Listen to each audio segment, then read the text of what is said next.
Hey, are you done with work already? I am. What about dinner? Any ideas? Oh, sorry, Veronica. I've got overtime today after all. I'm gonna have to skip dinner at home again tonight.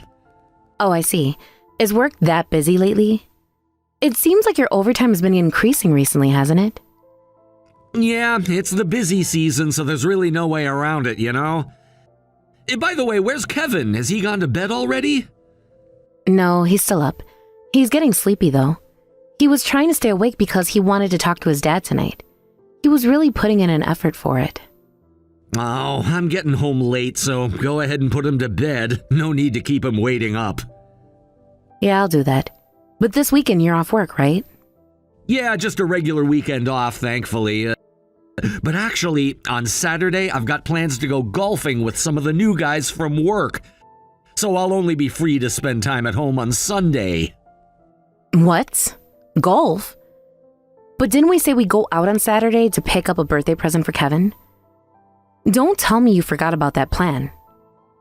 Oh, was his birthday next week? Wow, I can't believe he's already going to be in 3rd grade. He's grown up so fast, hasn't he? Exactly. And now that both you and I are getting busier with work, we had to start sending him to after-school care, remember? And that's why we agreed to get him a kid's smartphone, so he'd have a way to stay in touch with us. Oh, right. Sorry about that. It totally slipped my mind. But, if it's just to buy a phone, you and Kevin can go without me, right? It's not like I really need to be there for that. That's not it. You wanted to be there so you could make sure everything was good with the cost and features. Those were the things you said you wanted to check out yourself. And Kevin, too. He's been excited about getting to go out with his dad for the first time in a while. He's really been looking forward to it. All right. Sorry about that.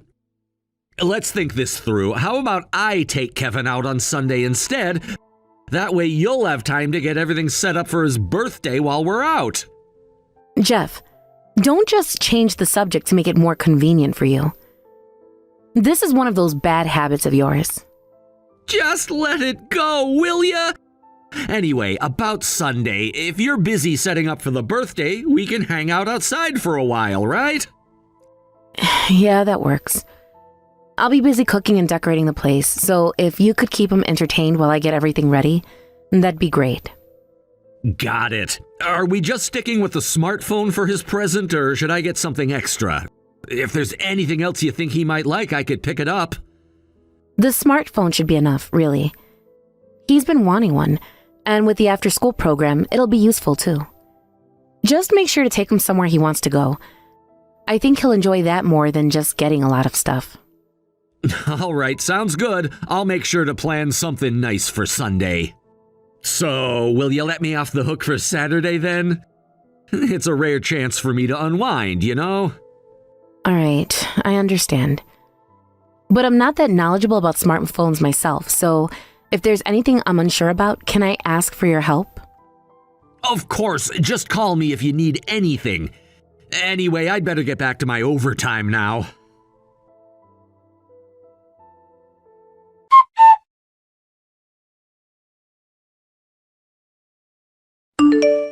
Hey, is this a good time to talk? Yeah, what's up? So, I'm out shopping for the smartphone with Kevin right now, and there are so many options. I'm not sure what to pick. Do you have any idea about what kind would be best for him? Wait, didn't you already decide on getting a kid-friendly one? Can't you just pick something basic? It's just for a child, after all. I know, but even with the kid-friendly ones, there are a lot of types to choose from. And then, it turns out that some of Kevin's friends have full-featured smartphones too. I get worried though if it has too many functions. It could open up all sorts of things he shouldn't be seeing, you know? So, I'm just a bit conflicted. You're a grown adult, aren't you? You should be able to make this decision on your own without constantly calling me. I'm out trying to enjoy my day off here. Could you maybe not interrupt me so much? Hey, you were the one who said I could reach out if I had any questions, remember? But now, why are you acting so differently? You're going back on what you said earlier. Listen, even if I did say that, I'm not there with you in person. I can't see what's in front of you, so I really can't make any kind of judgment here. I get that, but could you at least give me some kind of advice? Just something to help guide me? Well, if Kevin's friends are using their phones to send messages and all that, then maybe you should pick one that can do at least that much so he can keep up with them. So you're saying we shouldn't get one with too many limitations, but do you think that's really safe? Couldn't he accidentally end up seeing things he shouldn't? These days, pretty much any model can have restricted access to sites you don't want him to see. Just ask the store clerk if it has GPS tracking and parental controls, and you should be set.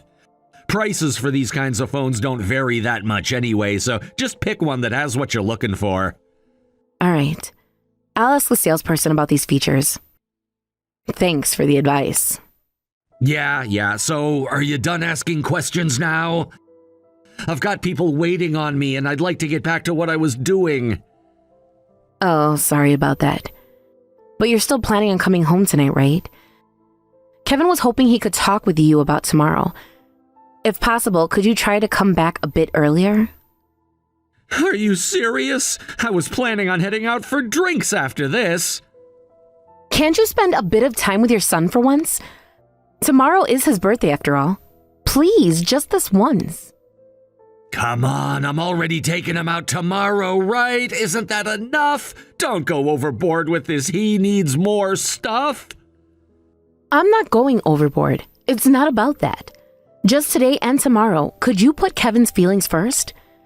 He hardly gets any time to play with you as it is. All right, fine. I'll think about it, okay? If I feel like it, I'll come back earlier. That should be enough. Later.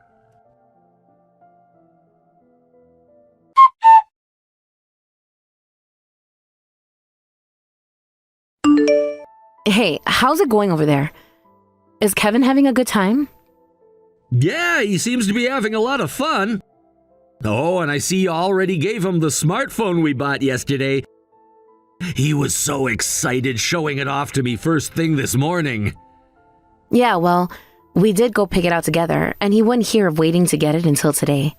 Even last night, he kept holding on to it even when it was time to go to bed. He must have been thrilled. Is that so? It sounds like he's really been looking forward to using it. Though I noticed he doesn't quite seem to know how to use all the features yet. Didn't you show him the basics? He wouldn't let me. He was so set on having his dad be the one to teach him how to use it. Honestly, he even stayed up late last night waiting for you. But you didn't get back until the middle of the night, and you were, let's just say, pretty tipsy. Yeah, I apologized for that, didn't I? And besides, I'm out here spending the whole day with him now. Can we maybe lay off the nagging for once? All right. Fair enough. Anyway, where are you two now? Are you at the park he said he wanted to go to? We were at the park earlier, but he got bored pretty quickly. We're at the arcade now. You know that big department store near the station? There's a game center inside it. Oh, that place. I remember he mentioned wanting to go there before. That area's a bit concerning though, isn't it? There are all those hotels just off the side streets nearby. I've been telling him he shouldn't go there alone. You're right, it's not the most kid-friendly part of town, but since he's with me, there's nothing to worry about. I'm driving, so we're just here for the games and not wandering around. Yeah, I know. I'm just glad he's enjoying himself with you. He's definitely having a blast. But enough about that. How's everything going on your end? Are you managing to get everything ready? Yep, we're all set here. Your mom and dad said they'll be here around early evening, so if you guys get back by then, we'll be ready to start.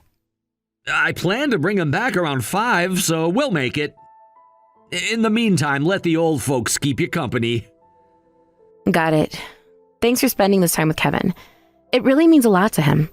I'll see you guys soon. And until then, just keep having fun.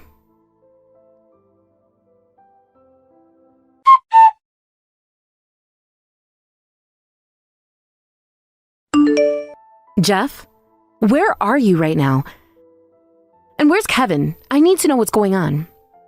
What's up? I'm driving right now, so can we talk later? I'll fill you in once I'm free. The light's turning green, so really, let's discuss it later, all right? Driving, huh? Interesting, because I'm looking at your car right now, and it's parked outside a hotel. How exactly are you driving right now? Wait, what? What are you even talking about? You're not making any sense, seriously. Don't just make things up.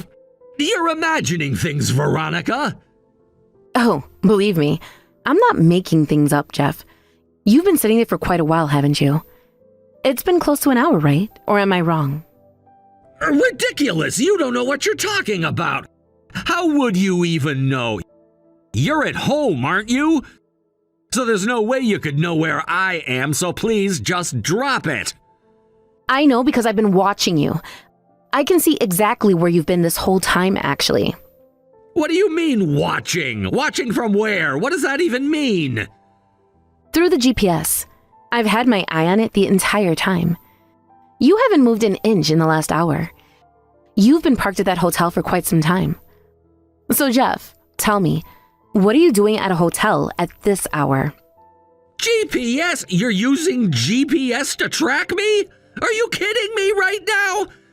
This is beyond wrong, Veronica. I don't care if we're married. What you're doing is a complete invasion of my privacy. You're out of line. Jeff, the GPS isn't on your phone. It's on Kevin's. He must have left it in your car when he came back home. Wait, Kevin's phone? The one we bought yesterday? Hold on, what do you mean he came back? Kevin's at home with you? Yes, he's here now. Your mother's looking after him at the moment, but believe me, it was a complete shock when he showed up here crying. He said you told him to wait in the car, but that you didn't come back, so he got tired of waiting and decided to come home on his own. Jeff, do you realize what you've done? Did he say anything else? Anything at all? Anything else? What do you mean by that? I mean, did Kevin mention anything other than waiting in the car? Did he say why he had to wait or mention anything about me or what happened? Why do you sound so defensive, Jeff? Are you hiding something? Is there something you don't want me to know? No, nothing like that. I want to know if he said anything. If he didn't mention anything, then it's fine. There's nothing for you to be worried about. Nothing to be worried about. Are you serious? So you expect me to just brush this off? You mean to say that you left our son alone in the car while you went into a hotel with some woman, and I shouldn't be concerned? I'm his mother, Jeff. I don't have the right to be upset? It wasn't like that. I wasn't doing anything wrong. She's just someone I know, that's all. Kevin wouldn't say anything weird. He's too young for that kind of talk. Kevin didn't say a word about who you were with, actually. All he mentioned was that a woman came up to the car and that you told him to wait there while you left together. That was it. But do you understand what that means to me? You left him alone so you could go into a hotel with some random woman. Jeff, I'm asking you again, do you not see how this looks? As both a father and a husband, do you not realize how terrible this is? Look, Veronica, I swear it wasn't anything like that. You're just misunderstanding the whole thing. Misunderstanding? You mean it's somehow not what it seems? If there was truly nothing wrong, why did you leave our son waiting in the car? Why'd tell him to stay put? Were you afraid I'd find out? Were you hoping he wouldn't tell me? It's complicated, all right? Things happened and I don't know how to explain them. You've got to understand, it wasn't anything bad. No, Jeff, I don't have to understand anything. Here's what's going to happen now. Get out of there and come back here. Your father and I are both waiting for you. If you have some kind of explanation, we'll listen, but you're going to have to face us and explain this mess to all of us. Wait, you're waiting at home? I'll head back soon, but it might take me a bit to get there. Oh, really? Why is it going to take time? Are you dropping her off first? No, it's a bit of a drive back, that's all. There's nothing more going on here, so you really don't need to worry. Actually, you don't need to worry about coming all the way back here.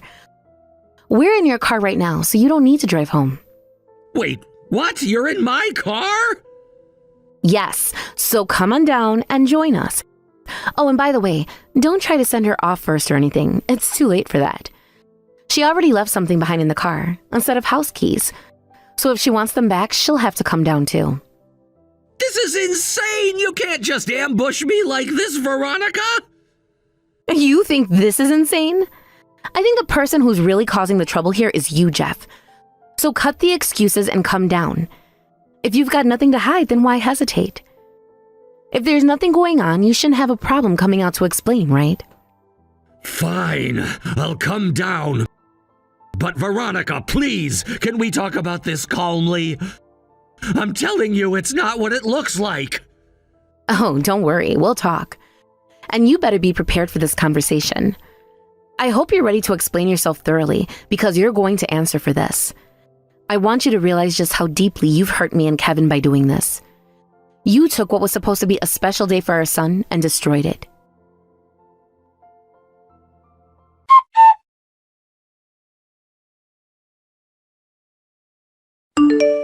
After that, Jeff finally came to his senses and walked to the car with his mistress. Naturally, in a situation like this, there was no way he could come up with any excuses that would be accepted. He was met with the intense rage of my father-in-law and me, leading to a confrontation where he ultimately confessed to the affair. Not only had he and his mistress neglected their responsibilities as parents by prioritizing their illicit relationship, but they also ruined what was supposed to be a joyous birthday celebration for our son Kevin. The depth of my father-in-law's fury was truly overwhelming, and I could feel the weight of it pressing down on us all. Of course, I had absolutely no intention of forgiving Jeff. The betrayal was far too great to simply overlook. It was clear to me that I needed to move forward, and thus I made the difficult decision to proceed with a divorce from Jeff. In the wake of this decision, I also resolved to file for compensation from both Jeff and his mistress for the emotional distress and chaos they had caused in my life. The thought of seeking justice was empowering, and I knew that taking this step was crucial for my own healing. After finalizing the divorce, I felt a deep sense of urgency to ensure that this birthday would not become a painful memory for Kevin. I wanted to shield him from any lingering effects of his father's betrayal. Therefore, I arranged for a gathering to celebrate his birthday with my in-laws and my own parents. We all came together to honor Kevin's special day, determined to create an atmosphere of joy and love, in stark contrast to the recent turmoil. While I knew that simply coming together couldn't fully heal Kevin's wounded spirit, it felt far better than doing nothing at all. The love and support surrounding him during the celebration would hopefully provide him with some comfort and joy. As we prepared for the birthday festivities, I found myself experiencing a whirlwind of emotions. The weight of the betrayal still hung heavily on my heart, but I was resolved to put on a brave face for Kevin.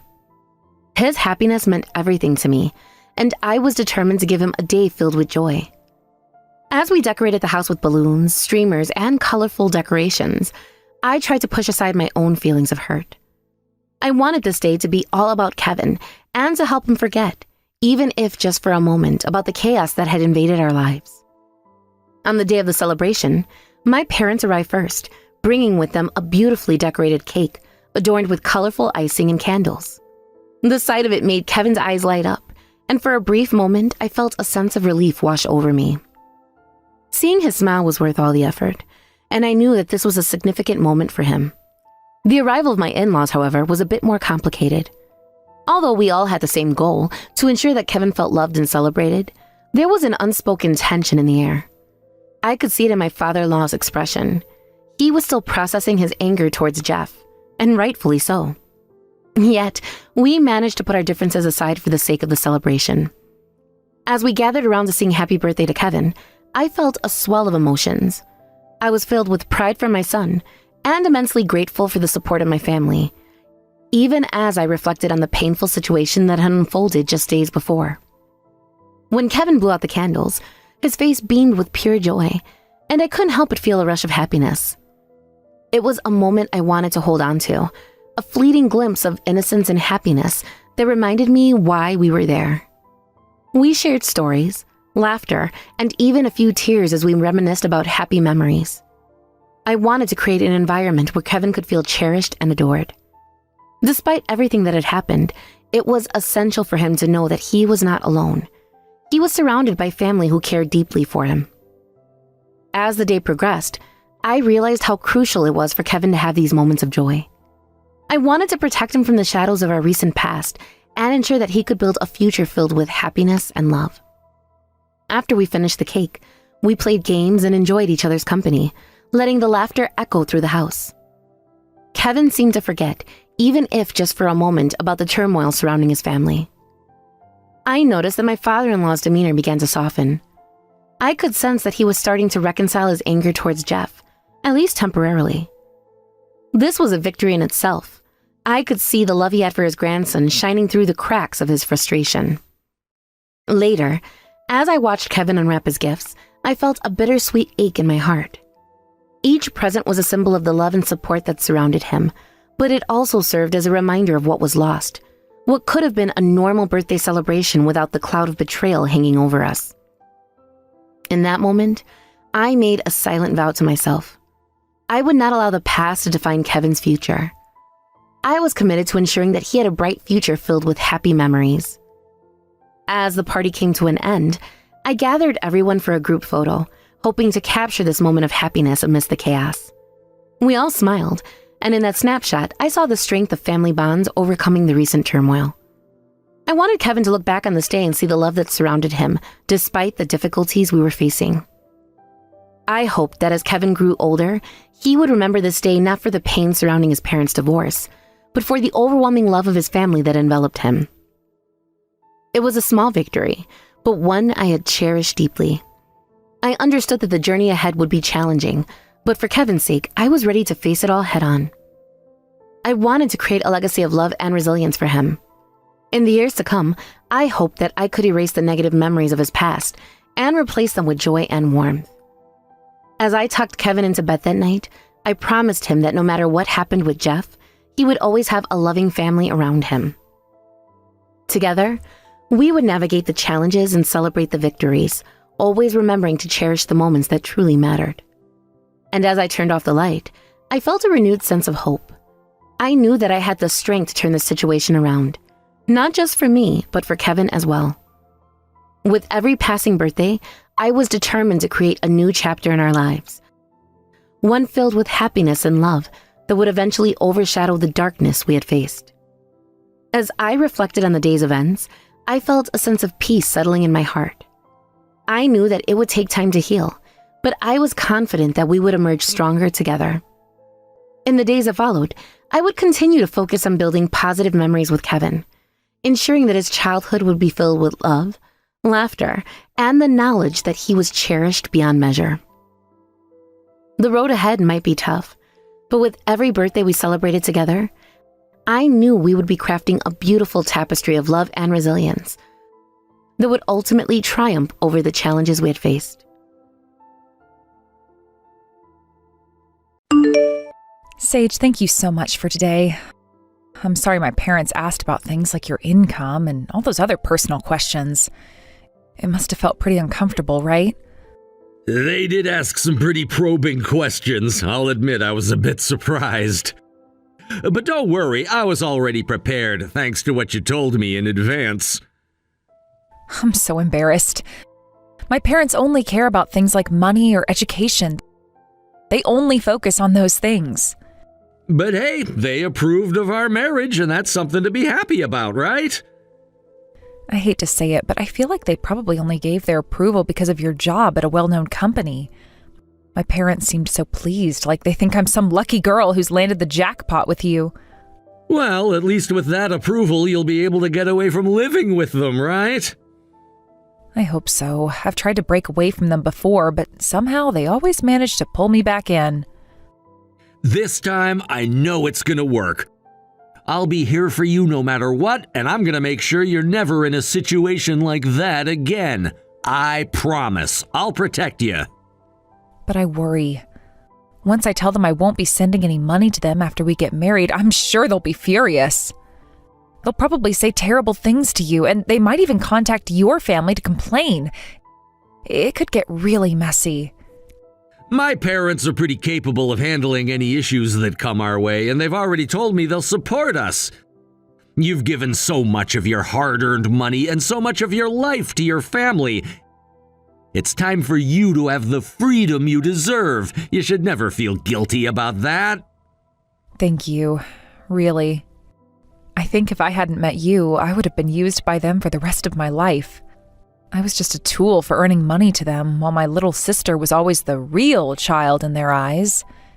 They never made me feel like I mattered as much. Well, from now on, I'm going to make you happy and help you feel like you're truly appreciated. I want you to just leave everything to me. Thank you. I want to do what I can to help you too, and I'll work on becoming stronger so I can support us both. I think you're already strong enough as you are. I find that about you to be so admirable and attractive.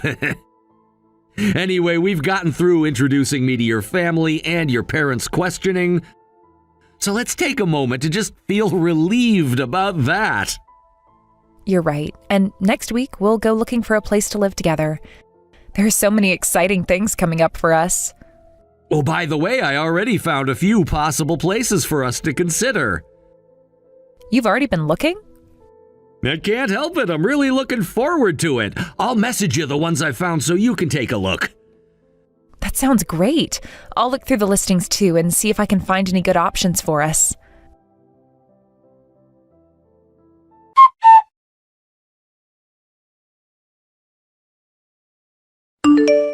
Madison, you said you weren't feeling well. Are you okay? Should we cancel the meeting tomorrow? I'm sorry. What do you mean by sorry? I can't see you. Oh, I understand. Do you need anything? I can bring you something if it'd help. I don't need anything. Right. I guess since you're at your parents' house, you're okay. Sage, I'm really sorry. Please, let's break up. Wait. What are you talking about? I can't get married. I found out I'm sick. Sick? What kind of sickness? It's advanced cancer. They said stage 4. No way. This can't be true, right? It's not a lie. I want to see you right now. You can't. Please, don't come. I can't just stay away like that. I'll come get you, okay? Let's go back to your place. I'm not going. Please, promise me you won't come. But I told you I'd marry you no matter what. You won't be happy if you marry me. Please, respect my wishes. I know what I'm saying sounds harsh, but I'm going through this too, and it's incredibly hard for me. This is my last request. Please, forget about me as soon as you can.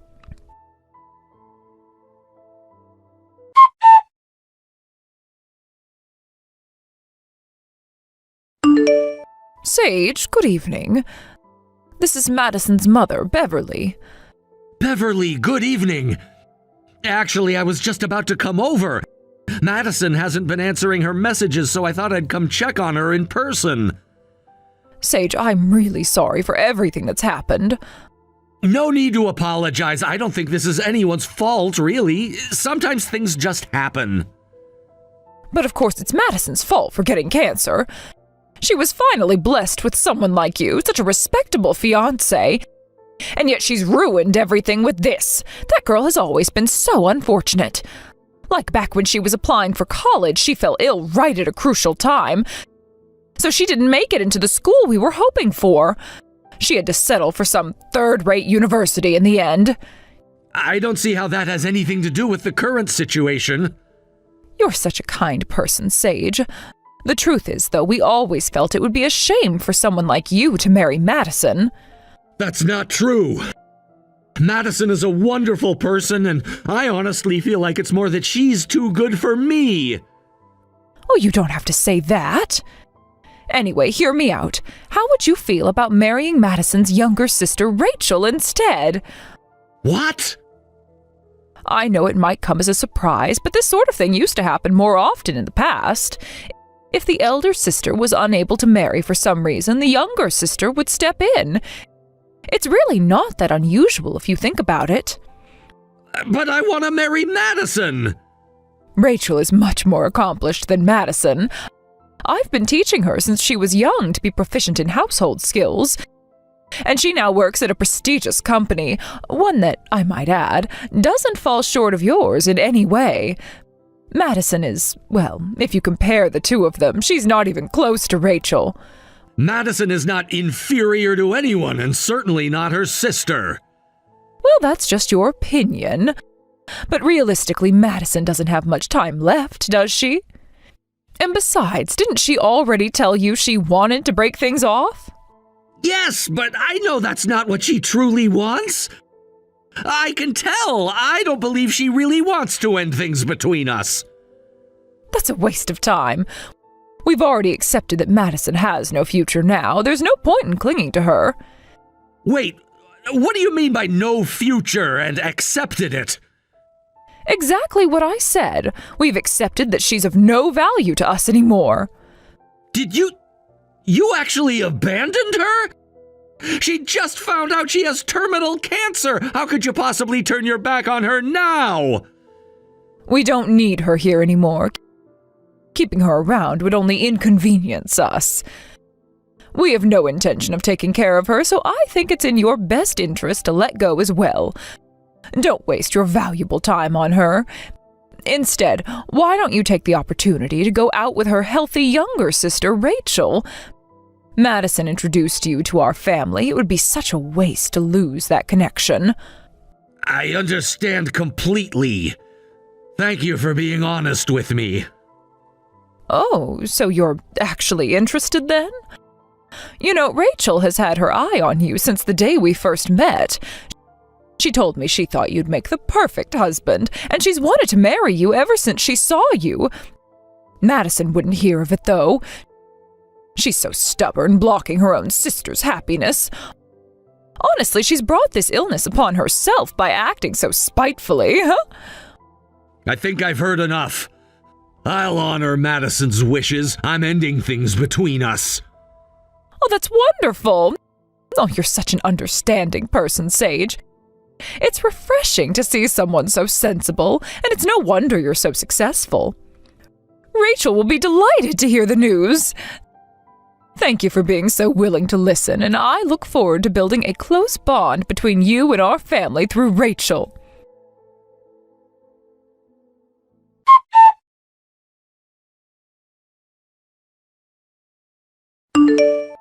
Hey, Sage, I received a message from Rachel. Is it true that you didn't show up for your date? Oh, she's been waiting for over an hour now. What are you doing? I was at the city hall with Madison. With Madison? And what exactly were you doing at City Hall? We got married. Madison and I are now officially husband and wife. What? But you were supposed to marry Rachel, weren't you? What are you doing? You were supposed to break up with Madison, right? I didn't break up with Madison. But you said you would. You said you were going to separate from her. By separate, I meant cutting ties with your family. Don't come near either Madison or me again. What about Rachel? What does this mean for her? I don't know. In the first place, Rachel was the one who unilaterally decided on the date. I never agreed to it. It's completely ridiculous that people even think I had any intention of going. I never made any such promise. Rachel really enjoys meeting with you. She was always looking forward to seeing you. Why are you so obsessed with Madison? Why do you keep choosing Madison over Rachel? You should be with Rachel. She's the one who's always been there for you, and now she's even gotten sick because of you. Madison is extremely capable. She's one of the kindest people I've ever met. Capable? Oh, what makes you say that? Look at what she's done so far. She went to a third-rate university, and now she works at a small company that nobody's ever heard of. She can't seem to do anything right when it matters. What's so great about her? What's even appealing about her? Madison was actually on track to attend the same university you wanted her to go to. Yeah, but the entrance exam didn't go well at all because she caught a cold. She had a terrible time during the exam. That was Rachel's fault. What do you mean it was Rachel's fault? How could she be so responsible for that? Before the exam, Rachel poured water all over Madison, and when Madison was sleeping, Rachel opened the bedroom window all the way. She locked the door to the balcony to keep Madison from going outside. Because of that, Madison caught a cold just before her exam. Rachel would never do something like that. That sounds like something Madison would make up just to gain sympathy. She's trying to manipulate you into believing her story. If you don't believe me, that's fine, but I've heard that Rachel also caused Madison a lot of trouble while she was job hunting. Why didn't you ever say anything about this before? Why keep it all silent? Because you all always favored Rachel. I heard that whenever Madison tried to talk about it, you didn't listen to her. Besides, you were putting a lot of pressure on both Madison and Rachel to study. Madison always thought Rachel was also a victim of everything you were doing to her. We were just doing what any parent would do. We've invested so much money in making sure both of you could attend a good university, but what happened? Madison ended up going to a university for people who couldn't get into a better one. Do you know how devastating that was for me? I was so disappointed. So all this time you've been exploiting Madison? You took all her salary, all her bonuses after she started working. You've taken everything she earned, haven't you? I'm only asking for the tuition fees back. That's all. Are you seriously claiming that Madison hasn't paid enough? You took everything from her. You kept her earnings all these years, didn't you? You were only interested in her paycheck, weren't you? You have to understand that it's natural for children to support their parents. Are you serious?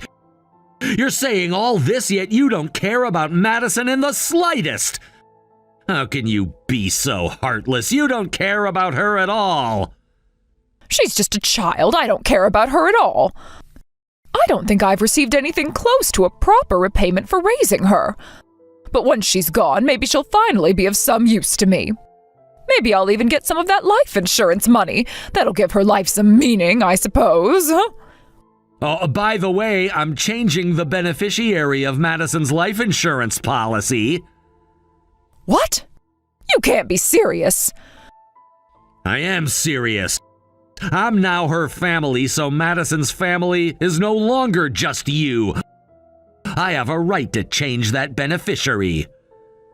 Don't even joke about this. This is unacceptable. I won't allow it. The one who decides is not you, but Madison herself. I need to speak to Madison. Please, let me speak to her. No! Madison says she doesn't want to talk to you, nor does she want to see you. Sage, is this what you're after? You're after Madison's insurance money, aren't you? You're just using her to get what you want. Madison is the one who wants to change the beneficiary. And Madison will be undergoing treatment soon. I still haven't given up hope that her cancer can be cured. But it's terminal cancer. She's not going to survive this. There's still a very slim chance. Some people do survive, even in situations like hers. It's rare, but it happens. Please, let me meet Madison. I'll apologize for everything I've done. Please, just let me talk with her. You abandoned her after finding out she had terminal cancer. And now you want to meet her just so you can convince her to change the beneficiary, don't you? Actually, after Madison's gone, Rachel's debts came to light. That's why we need money. We can't manage without it. That has nothing to do with Madison. She's Rachel's sister. When Madison finds out, she'll definitely help us. She'll pay for everything.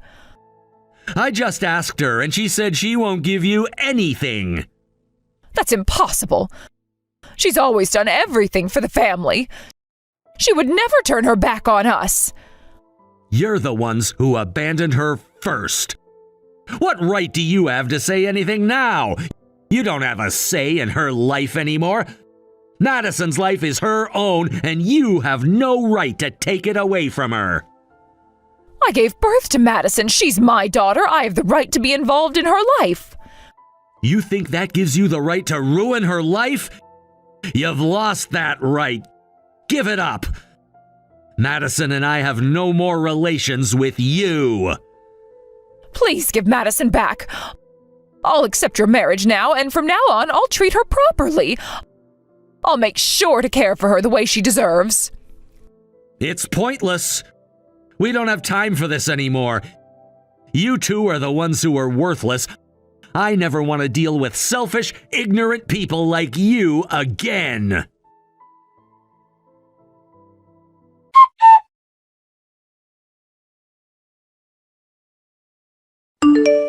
Since the discovery of my cancer, Sage has continuously reached out to me, always checking in and offering his support.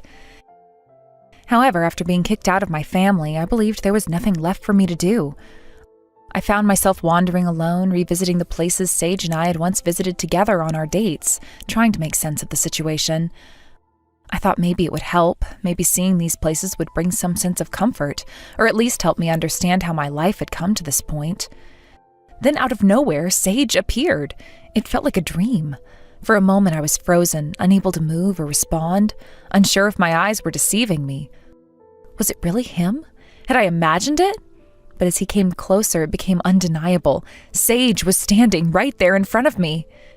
He had taken time off of work to come and look for me. I noticed that he looked a bit worn out, as if he hadn't been sleeping properly. His face drawn with concern, his expression conveyed so much, worry, relief, and tenderness. It was as if he had been looking for me everywhere, tirelessly, and now, at last, had found me. The emotions that surged through me were overwhelming. I had hurt someone who cared for me so deeply, and here he was, looking for me. Even after everything that had happened, I could hardly contain myself. The weight of it all hit me at once, and I began to sob uncontrollably, like a child who had lost their way. My tears flowed freely, and for a moment nothing else mattered. Sage was here, and he cared about me. I felt a mix of guilt and gratitude, and my emotions were all tangled up. When I finally managed to calm down, I found myself in Sage's arms, his comforting embrace offering me the solace I so desperately needed. We stood there for a while, both of us taking in the moment, as though neither of us could believe that we had finally found each other again after everything that had happened. He gently wiped away my tears, and in that quiet, tender moment, we began to talk about the future. Despite the uncertainty that loomed ahead, Sage spoke with such determination. "Let's do this together," he said. "No matter what happens, we will fight. I won't give up on you. I want you to live." His words resonated deep within me. The hope in his voice gave me the strength to keep going. Even though the road ahead seemed impossible, Sage's presence and his resolve were like lifelines.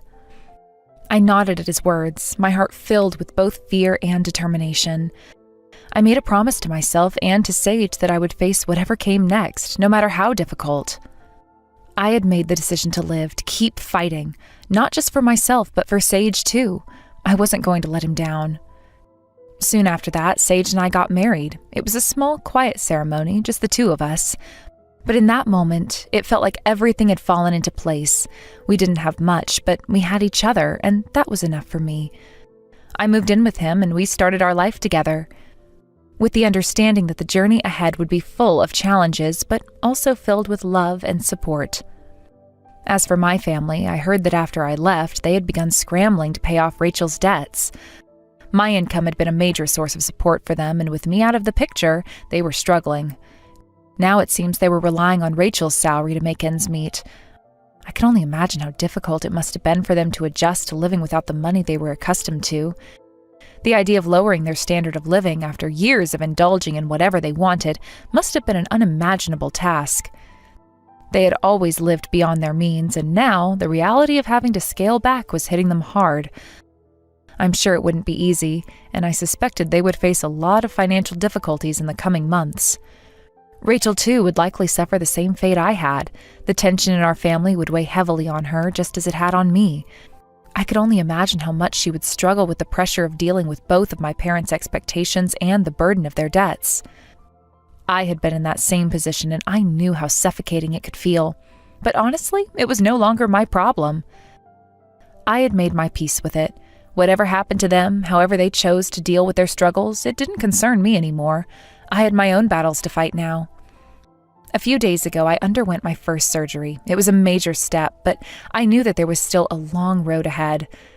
The cancer had spread, and now I had to face the next phase of treatment. I had always known that this would be a difficult journey, but it felt even more real now that it was happening.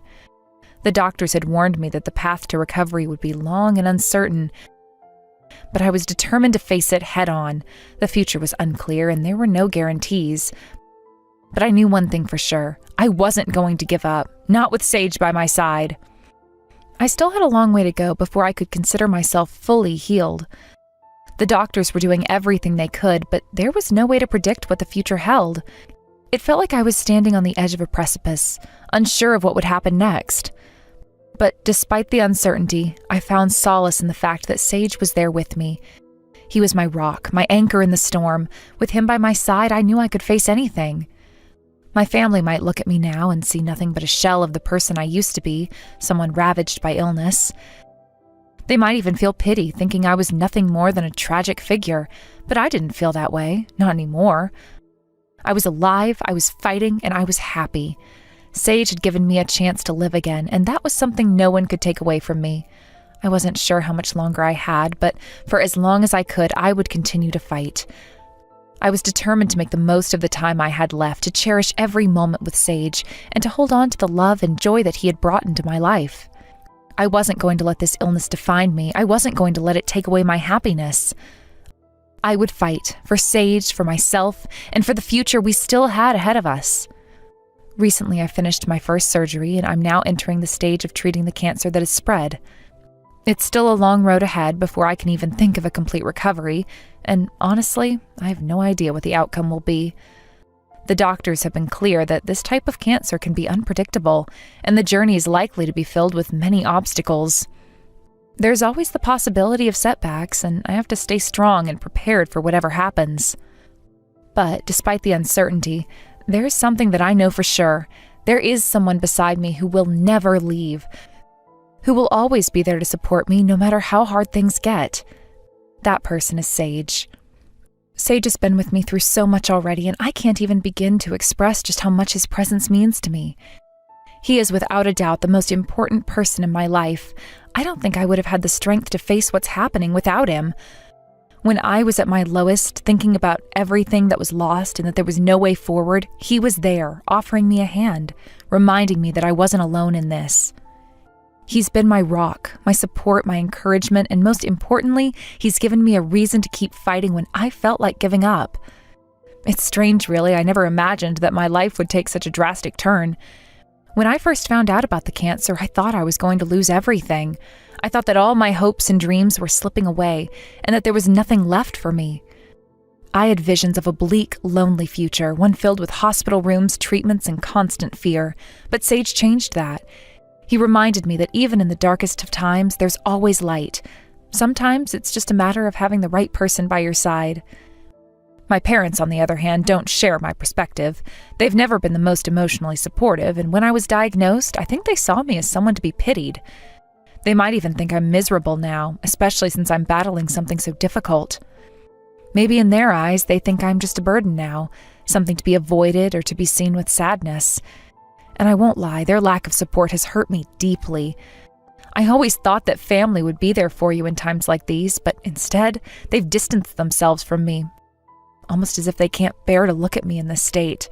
But despite all that, despite how my parents view me now, I can honestly say that I'm happy. I'm truly, genuinely happy. Happiness may look different than I once imagined, but it's real. The happiness I feel comes from knowing that I have Sage in my life. It comes from his love and his belief in me, and the way he always encourages me to keep going, no matter how hard it gets. I know that my future is uncertain, and I know that the journey will be tough, but I also know that I'm not facing it alone. When I think about what's ahead, I know it won't be easy. There will be days when I feel weak, when the treatment takes a toll on my body and my spirit. There will be moments when I wonder if I can keep going, if it's all worth it. But I know that I'm not the same person I was before. I'm stronger now. Not just because of what I've been through, but because of the support I've received. Sage has given me the strength to face the unknown with courage.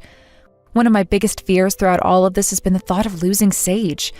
I know that cancer doesn't just affect the person who's sick, it affects everyone around them. It puts a strain on relationships, on emotions, on everything.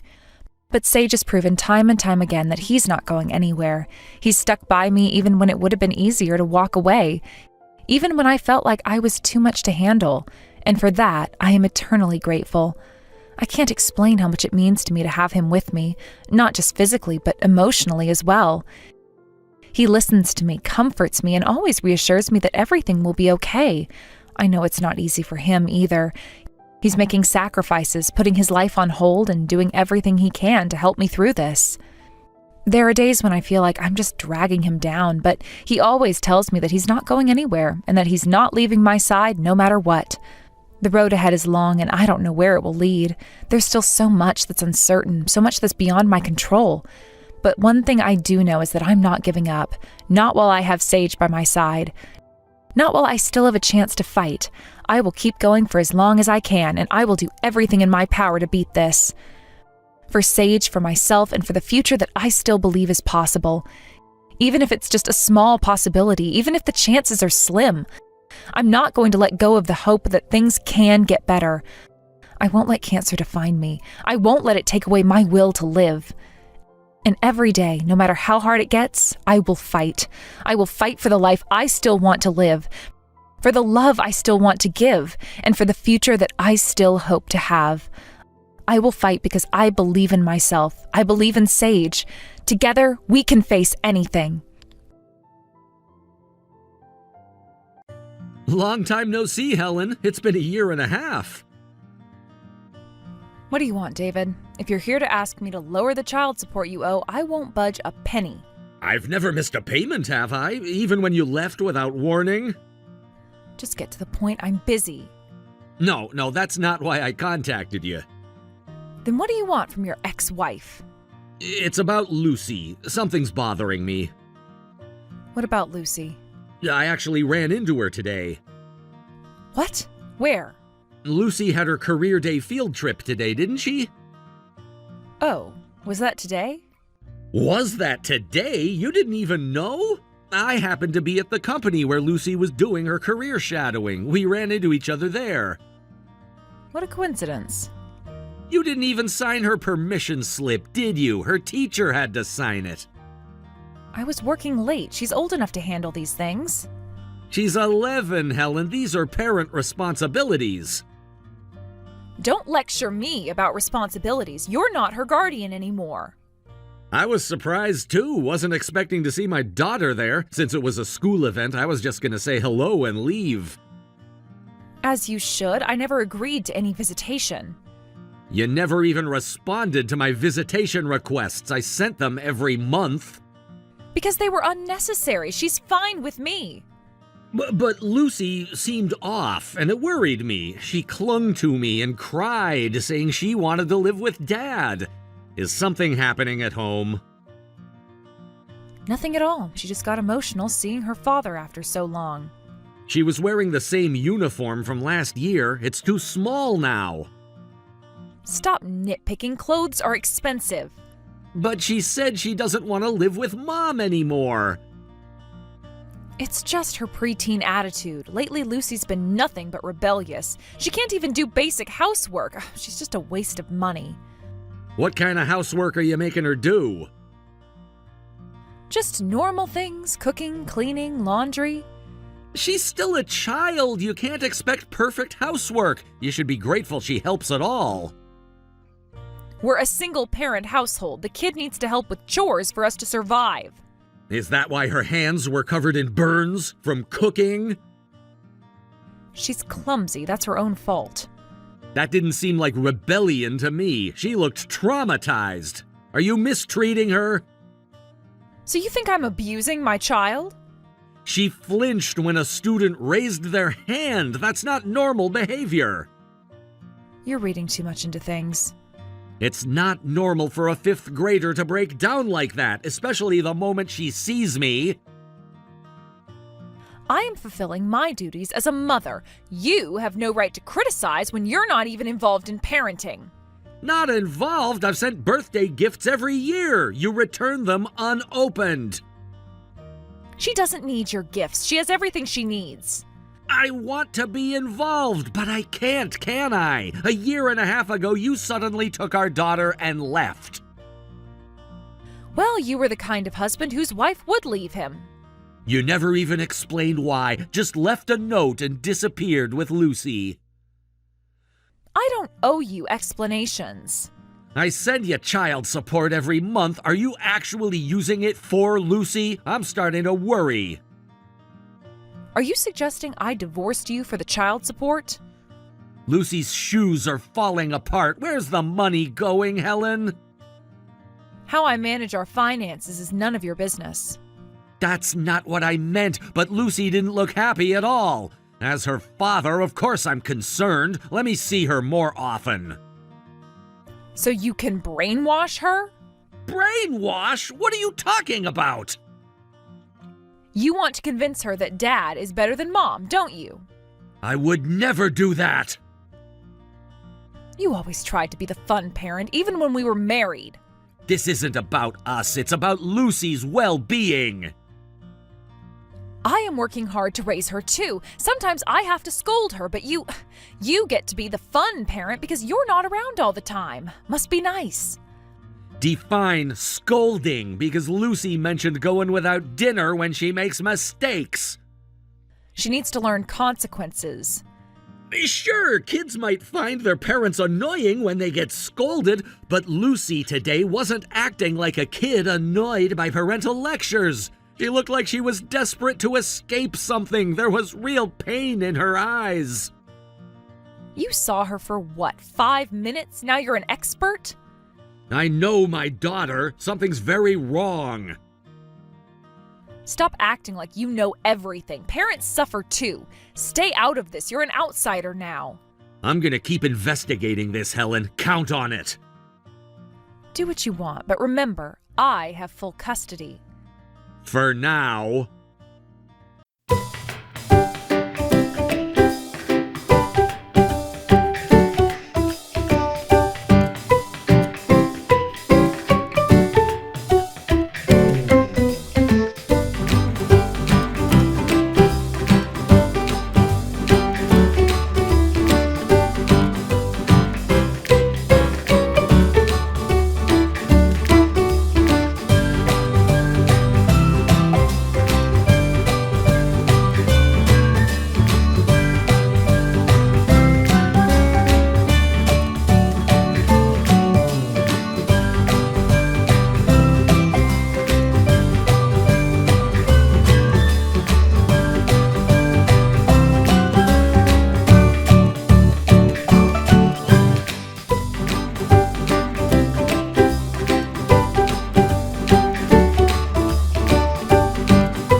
What?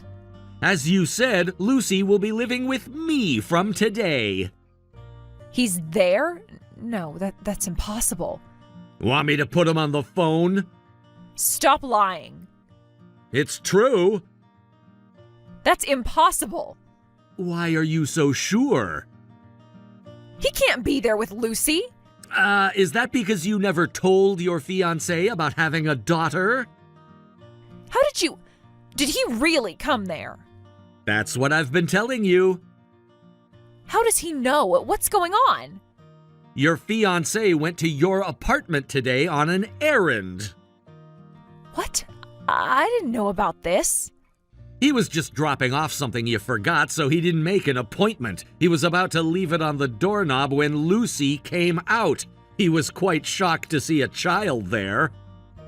She was supposed to be at cram school today. The cram school you haven't paid for in 3 months? That girl, why did she have to come out right then? And he could have at least told me he was coming. He was surprised to find out about Lucy, but he was even more shocked by her condition. What do you mean? Don't play dumb. You hadn't fed her for 5 days, had you? She'd been surviving on school lunches alone. Her clothes were filthy and worn out. She clearly hadn't bathed in days. She must have gotten her clothes dirty playing somewhere. I don't know anything about this. The neighbors told him everything. What neighbors? The ones who hear Lucy crying every night. The ones who see her doing laundry at midnight. Well, they should mind their own business. Stop making excuses.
Child, or how you starved her.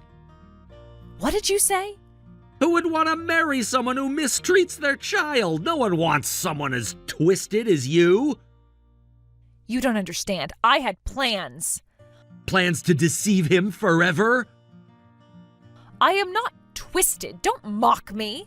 Your fiancé made the right choice. If he married you, he'd eventually get caught up in trouble. I hope he finds someone with better character to marry. He was going to take care of everything. Take care of what? The apartment, the loans, everything. So you were just using him. Stop acting like you know everything. He was completely in love with me. Breaking up right before marriage is too cruel. Love based on lies isn't love at all. He didn't need to know about Lucy yet. When were you planning to tell him? After the wedding? I would have eased him into it. You're the only one who doesn't understand why he left. There's something wrong with anyone who can hurt a child so easily. Either that or your humanity is broken. I did what I had to do to survive. By hurting our daughter? I hid Lucy's existence because I thought no man would want to marry me if they knew. The food punishment was discipline. That's what it takes to handle a rebellious preteen. What rebellion? Lucy is terrified of you. She couldn't possibly be rebellious. She cries too loudly when I punish her. Do you hear yourself? The neighbors complain about the noise. That's what you're worried about? You don't know what it's like day to day. She doesn't listen. She breaks things. She's such a handful. What things has she broken? Last week, she dropped a plate while washing dishes.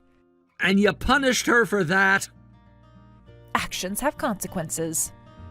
Even if she was rebellious, starving her for 5 days is extreme. That's just common sense.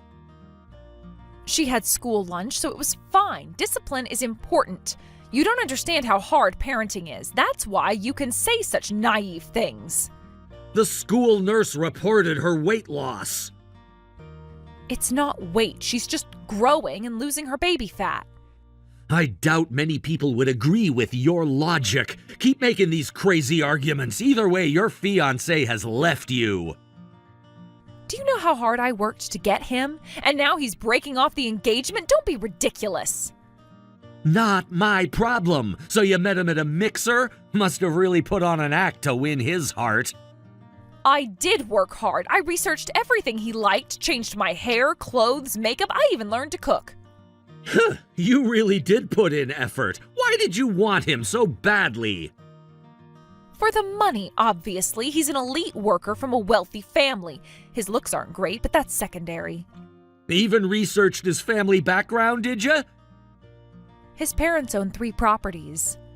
Your greed is almost refreshing at this point. I had everything planned perfectly. Except for Lucy being discovered. This wasn't how things were supposed to go. I should have just given Lucy to you earlier. That's what happens when you get blinded by child support money. A fitting end for you. You don't understand. This marriage was my chance. Chance for what? To start over, to be someone else.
What, your lies? No, it makes perfect sense. You poisoned him against me. No, it makes perfect sense. Learning your true nature would cool even the hottest love. By the way, Lucy told me about your debt. Why is that child talking about unnecessary things? The debt collectors who keep calling, they're getting aggressive, aren't they? That's private. She said she saw collection notices at home, said there were lots of zeros. Seems like you have quite a bit of debt. Is that why you were targeting your fiancé? So what if I do? The notices are from 6 different credit card companies. Have you been going through my mail? Lucy kept all the notices. She thought they were important. That little snitch. You didn't tell your fiancé about the debt either, did you? What does that matter? Hiding a child and massive debt? That's a lot of secrets, don't you think? The debt isn't even that much. The papers Lucy gave me say that it's over $200,000. She can't even read numbers that big. Why did she show them to you? I don't know, but when were you planning on letting your fiancé know? I couldn't find the right thing. I was planning to tell him eventually. When exactly is eventually? Eventually means eventually. After you got access to his family money? You don't understand anything. What's that supposed to mean? You were never going to tell him. Since he was being deceived so badly, I told him about your debt last night. What? When? Last night. While I was sending him emails? Yes, right about then. So that's why he blocked me. It was your fault. Maybe so. Looks like he's really done with you. His family has connections. They could have helped me. Helped you commit fraud? What have you done? It was for the best. This is clearly malicious. To you, maybe. I told him as friendly advice he definitely needed to get away from you. You've ruined everything. No, you did that yourself. This is the worst. Outsiders shouldn't interfere. He helped save our daughter. None of us are outsiders in this situation anymore. Anyway, it's over between you two. Stop obsessing over him. I feel bad for the guy. The collectors are coming tomorrow. That sounds like a problem you've got to deal with on your own. How am I supposed to pay back my loans? Figure it out yourself. It's your debt. Wait, give Lucy back. What? The marriage is off, so give Lucy back.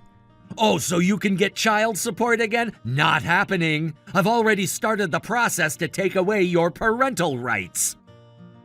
Take them away? The hospital records alone are enough. They can't do that.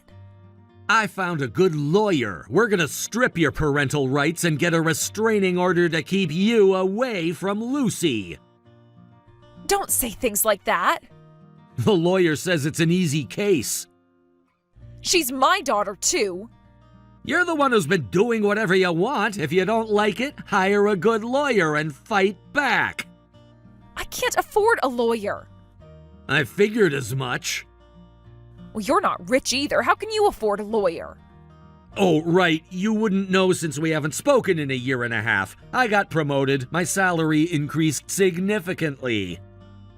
What? No way. Remember that project I was working on when you left?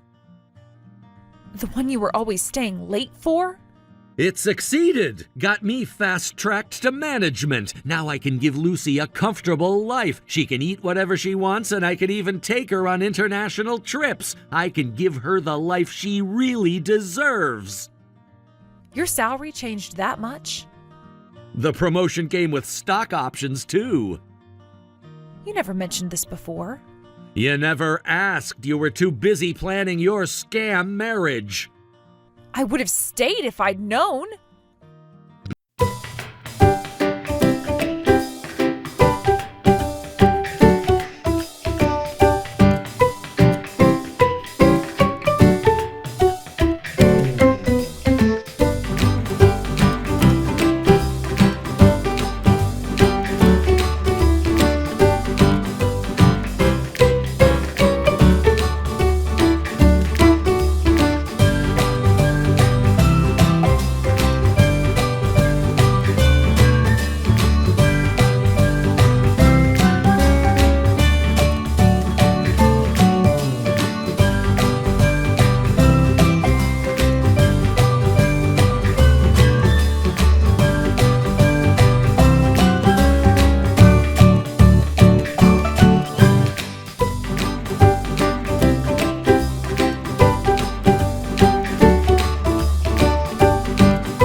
I've spared no expense for her happiness. I take her on trips whenever I have time off. I wanted to overwrite her painful memories with happy ones. Thanks to that, Lucy smiles a lot more now. While we don't keep in touch with her mother's ex-fiancé, I did send him a thank you gift once. Surprisingly, he sent something back. It was a box of children's treats. Maybe he had a soft spot for kids all along. It made me even more angry that Helen tried to use such a good person. I don't know where she is or what she's doing now, but I don't care. Instead, I focus on giving my daughter the happy life she deserves.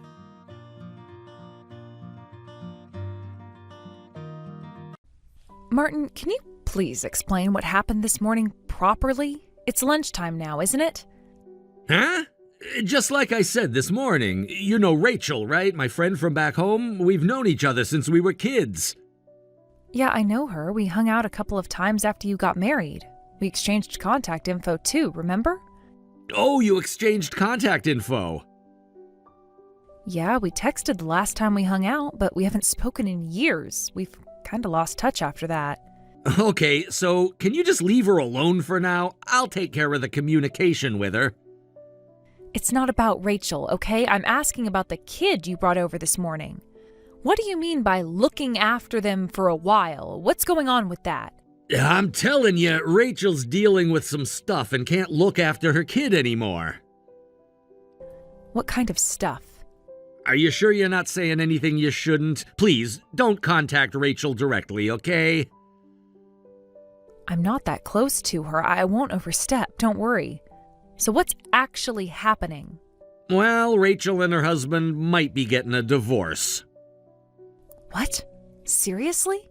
I don't know all the details, but it seems like her husband cheated on her. Things have been getting worse between them. They've been having a lot of serious discussions, and Rachel's emotionally drained. So she asked me if I could take care of her kid for a while, at least until things settle down a bit. Yeah, I can imagine how overwhelming that must be for her. Having to figure out everything on her own while also dealing with all of this emotional stress. Exactly, and her kid, he's only about 3 years old. You know how kids that age can be. They're sensitive to changes, and she's really struggling with everything right now, so I was hoping you could help and look after him for about a week, just while she gets a bit of time to sort things out. But you're asking me to look after a kid? Do you know how complicated that is? I am working from home right now, remember? My job still expects me to keep up with my work and attend all of my meetings. I have all of the same responsibilities as when I was going into the office. I understand, but can you find a way to make it work? Just for a little while. It's only a week. A week? You're asking a lot, you know. The company's been pushing more and more for us to go into the office recently. I really can't be sure when they'll tell me to come in. When that happens, I'll deal with it. I promise. I'll take care of things. I'm not asking you to take on everything. Just please help out for a bit. You're asking a lot from me. You know that, right? You've been coming home late and working extra hours, too. I know it's a lot, but I'm the one who brought the kid here, so I'm doing my part. I'll take care of him as best as I can. But you're saying that you'll be home earlier now, starting today? Today? Well, that's a bit tricky. I don't think I'll be able to leave the office exactly at the usual time. So in the end, it's all falling on me, isn't it? I get that you're being kind, but there's a clear difference between what you can do and what you can't do, and I think you need to recognize that. I know, I'm sorry, okay? But can you please help? Rachel and her son Zach are in a really tough spot right now. I know they're in a tough spot. That's why I'm upset. You shouldn't have agreed to take him in if you knew it wasn't going to work for us.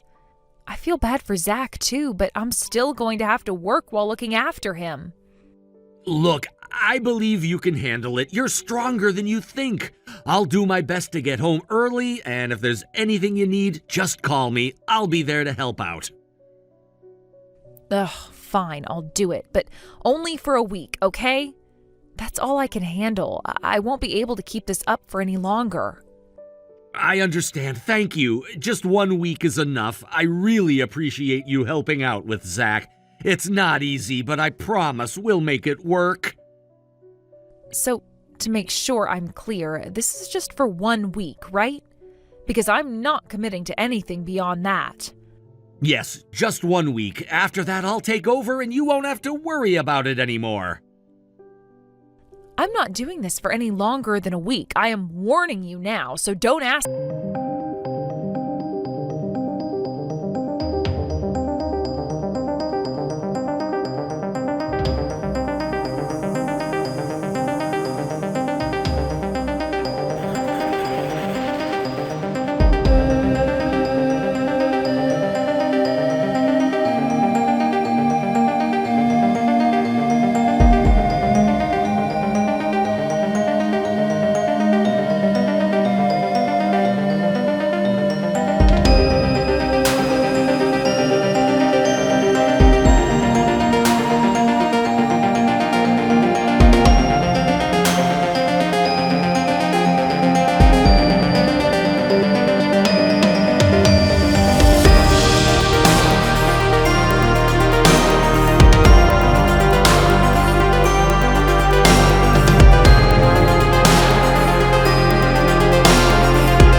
I don't care. The fact is, you got involved with her, and that's what's wrong. I'm sorry. At first I just thought of her as a friend, but somehow it turned into this. A friend? You met her on a dating app, didn't you? You were planning this from the start. I just wanted to try something out, see what it was like. I didn't think it would turn into anything serious. But in the end, you did meet up and did everything. And using Rachel's name? You actually did that to a person who had lost their child? How could you do such a thing? I thought it would never get out. Even so, it's still the lowest of the low. Having the affair, leaving Zach with me, using Rachel's name, everything you've done is despicable. I can never live with someone like you again. I won't do it again. I swear I'll never betray you. I don't ever want to go through that again, so I'm leaving. You even said it was my fault, remember? You said I was pushing you, that I wasn't considering your feelings, that I wasn't understanding your pain. I'm sorry. I was in a rush back then. You're still only thinking about yourself. You were just doing whatever the affair partner wanted because you didn't want the affair to be exposed. You weren't protecting me, you were protecting yourself. Deborah, I'm really sorry. If you'll forgive me, I'll do anything. Please don't divorce me. Rachel found out and now the people back home are criticizing me. If my mom finds out about this, she'll never forgive me. See, you're still only thinking about yourself. I was on the verge of breaking down until I found out the truth about the affair. I kept wanting to believe in you, but then when Rachel and I were in the airport waiting, you came walking by holding hands with your affair partner. In an instant, all the trust I had in you was gone. I'll never forgive you. I realized that I don't need you in my life. I need you in my life. Because we both work? Is it because you need me to cover for you, even supporting your affair? No, it's not like that. Even someone like me, I thought I could become better with you by my side. You're just dumping everything on me. I used to think your smile and kindness were your best traits. But after we got married, it's been clear to me that you just push everything onto others and do whatever you want without feeling any stress. You didn't need to say it like that. But you're the one making me say it. If I'm the most important thing to you, does that mean it's okay to have an affair? Even if that's the case, it's still messed up, isn't it? I'm the one who's been suffering the most. You had an affair and made me take care of the affair partner's child. Do you realize how humiliating that was for me? I was wrong. It's all my fault. I'm really sorry. Yes, you're wrong. So please divorce me. If you're truly sorry, then at least consider my feelings. But Deborah, please, don't you understand? This isn't just about the affair anymore. It's about everything. It's about how I've been trying to fix things. I know I've made mistakes, a lot of them, but please just listen to me. I want to fix this. You're right. It's not just about the affair. It's about everything that happened, all the lies, all the deception. I don't know if I can ever trust you again. And I don't know if I can live like this. Always wondering if you're still lying, if you're still hiding things from me.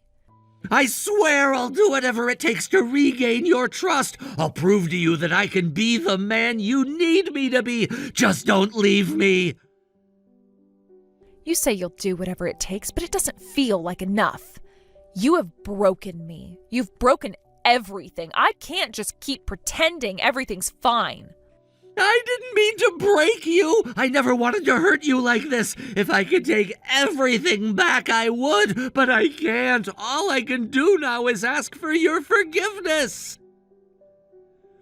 It's not that simple. Forgiveness isn't something you can just ask for and expect to receive. It is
way the affair partner's claims would be accepted.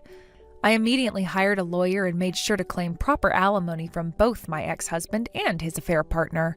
It wasn't just about the money, though. It was about making them both face the consequences of their actions and holding them accountable for the pain they caused me. The divorce was finalized, and my ex-husband agreed that Zach would live with him.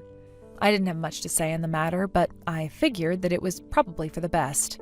Zach had become a pawn in this whole affair, and I felt he deserved a stable environment away from the chaos that my ex-husband had created. It was hard to accept, but I had to let go.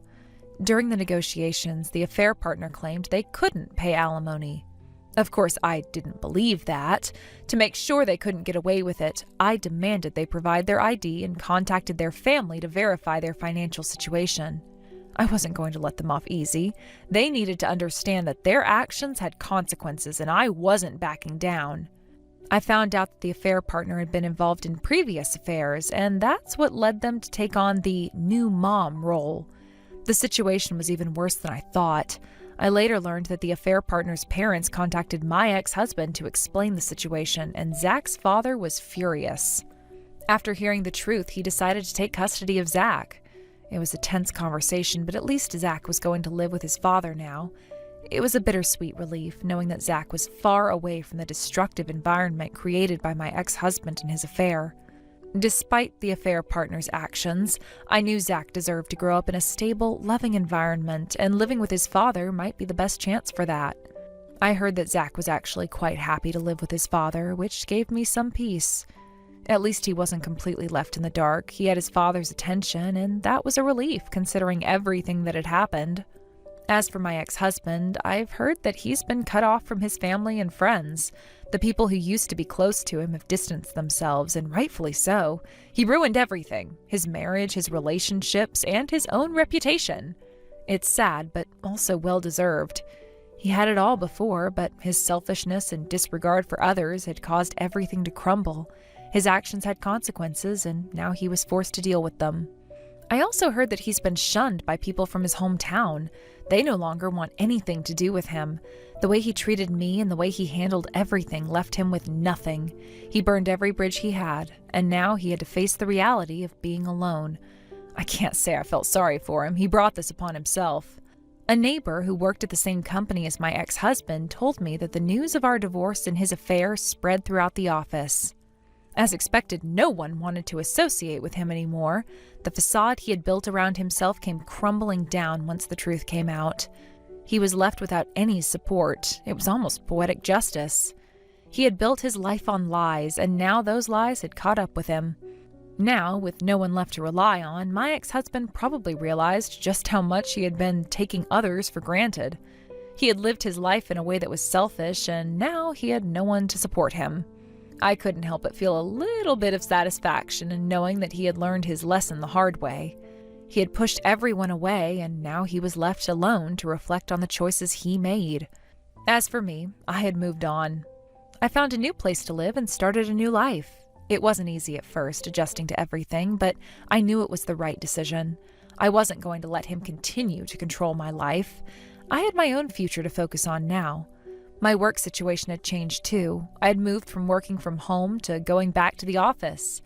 At first, I thought I would miss the quiet of being home all the time, but honestly, I found that being busy helped me keep my mind off everything that had happened. I didn't have the time to dwell on the past anymore. I was no longer tied to the pain of my past marriage. I was free to focus on myself, and that felt incredibly empowering. I didn't need anyone else to validate me. I was in control now, and I was ready to move forward with my life. The past was behind me, and I wasn't going to let it define my future. Then, about 6 months after the divorce, I found out that Rachel was pregnant. She had been such an incredible friend during everything I had gone through. When I was at my lowest, she was the one who helped me get through it. She gave me strength when I had none left. I was beyond happy for her when I heard the news. She deserves all the happiness in the world, and now she was about to start a new chapter in her life. Not long ago, Rachel and I went to church together to pray for a safe pregnancy and delivery. It was a small but meaningful gesture. I wanted to support her just as she had supported me. I felt so grateful for her friendship, and I knew that no matter what, we would always be there for each other. Of course, Rachel wasn't the only one who had been there for me during all of this. My family and friends had offered me unwavering support. They had been my rock, lifting me up when I thought I couldn't go on. Their encouragement helped me regain my strength and my sense of self. I owed them so much, and I wanted to give back. Now I had the opportunity to be there for others, just as they had been there for me. I realized that life has a way of balancing things out. I had gone through so much heartache, but now I was starting to see the fruits of my labor. I had a new purpose, a new sense of direction, and I was determined to make the most of it. I wanted to be a source of support for others, just as my friends and family had been for me. It was time for me to give back and pay it forward. Thank you for watching and listening. We hope you enjoyed the video. Don't forget to like this video and subscribe.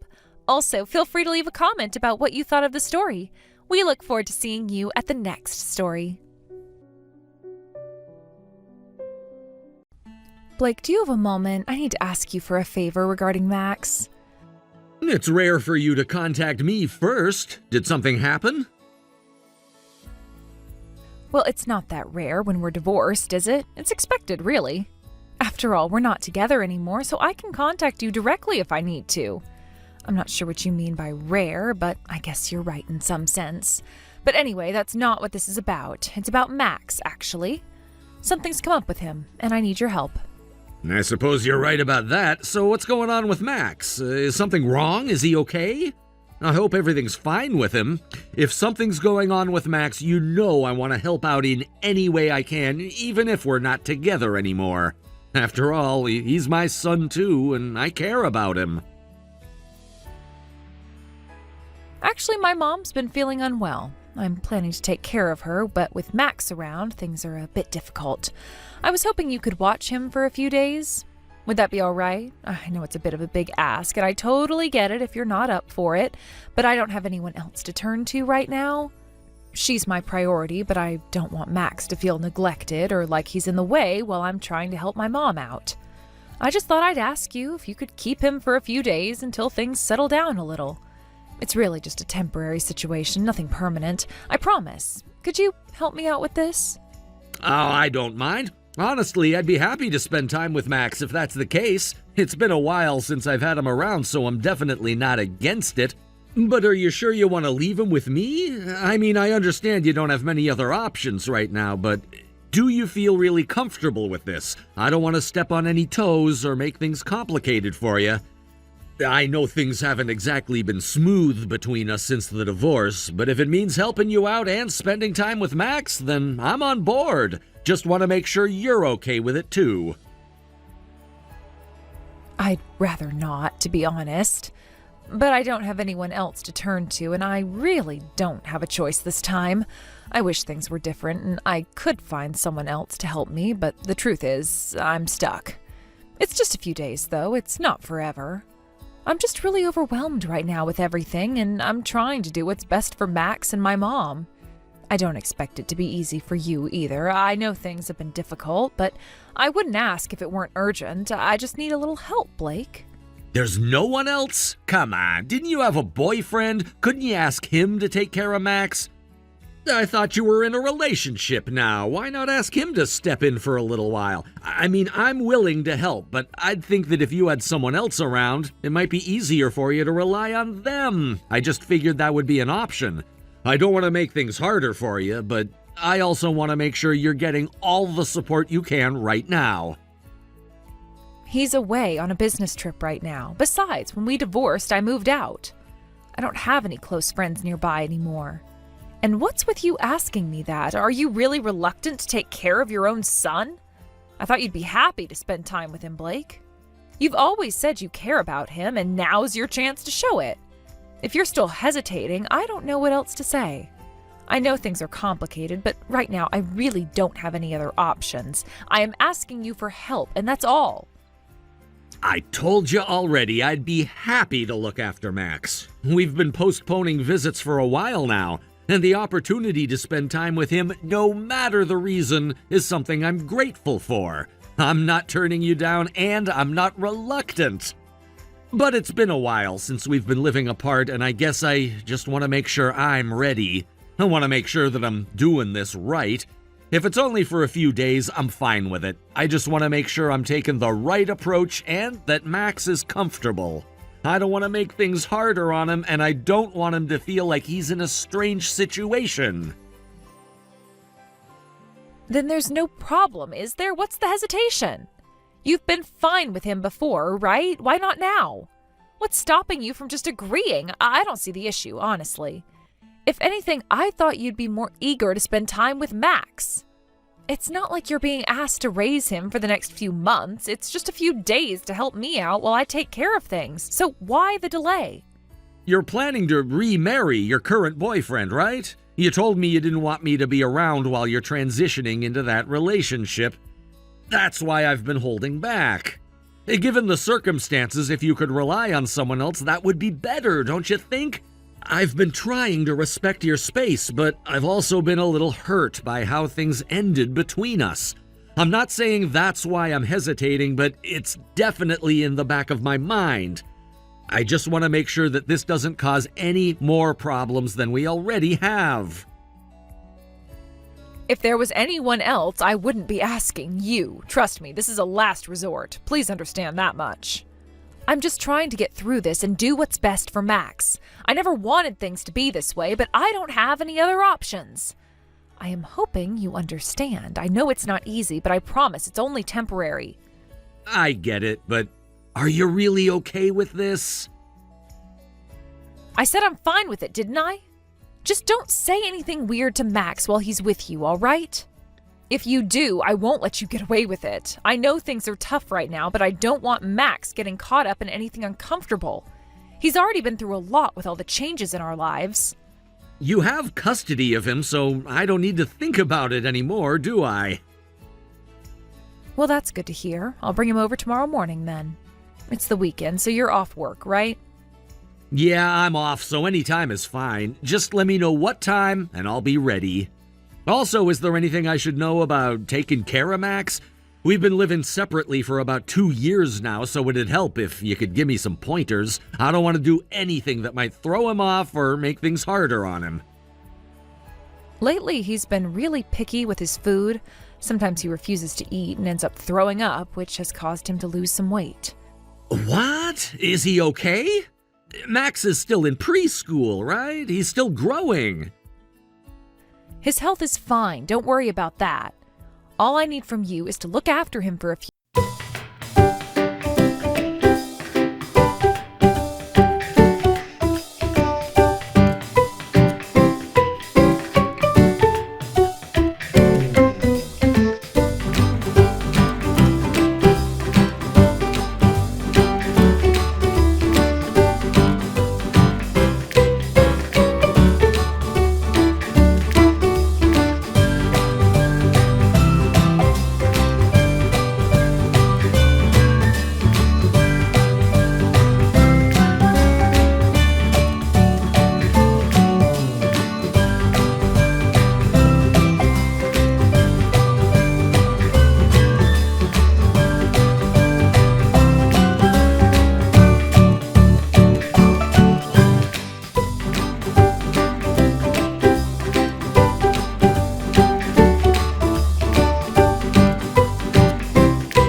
To be spoken to like that. You have been absent for so long, and now you're telling me what to do? You don't have the right to tell me how to raise him. You've barely been involved, and now you want to criticize? Raising a kid isn't easy, you know. You wouldn't understand unless you've been in my shoes. I get what you're saying, but this really isn't acceptable. Not only is Max looking thinner, but he's been so quiet since he came here. What kind of life have you been letting him live for him to be like this? What's going on? Max is my child, and you have no right to talk down to me like that. It's not like you've been doing anything to help raise him. You haven't been around for years. I'm doing the best I can, so don't act like you know better. Taking care of a kid is more than just talking. It's a whole lot harder than you think. I can't argue with that. That was an insensitive thing for me to say. I really apologize for that. I didn't mean it like that. I'm sorry. Well, thank you for at least understanding. But now you've got to let me take charge, too. I can't just sit back and let things slide like this. I want to help him, and I can't just let him keep suffering.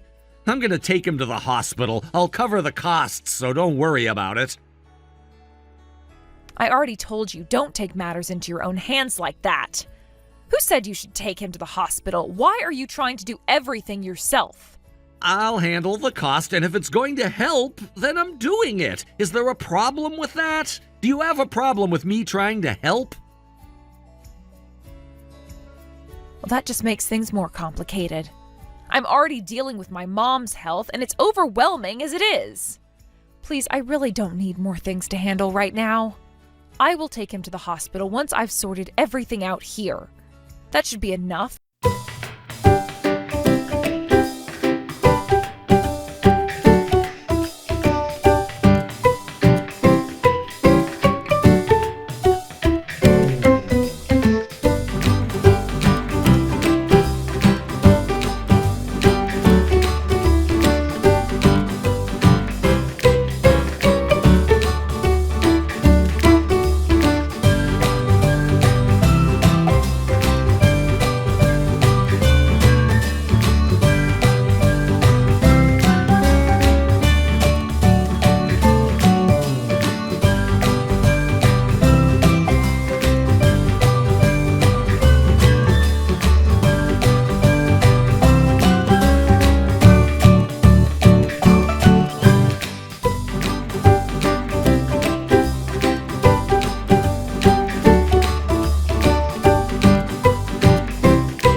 I thought something might be wrong, so I ended up contacting your mom, and she was completely fine. What happened to you looking after Max?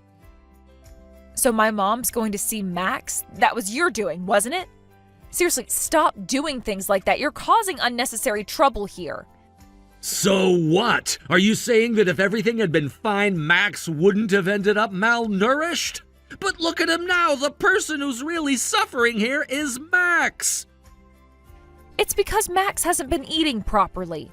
Don't act like this is something new. When he was living with me, everything was fine. That's why it's actually your fault, not mine. What kind of father are you? You can't even take care of your own kid. How can you still say that after all this time? Max told me everything, you know. He said you lied to me and went on a trip with your boyfriend. Then after that, you still had the nerve to criticize me? You've got to be kidding me. I've been the one taking care of Max every single day, and I am exhausted from it. So what if I took a little break and went out for a while? Is that such a crime? If you really cared, you'd be stepping in and helping out instead of just criticizing me. Oh, is that so? Fine then. Max will stay with me from now on. I'm not giving him back to you, and there's no need for you to come and pick him up anymore. What? Do you seriously think I'll let you do that? Max is my son. Of course I'm going to pick him up. You have no right to just keep him away from me like this.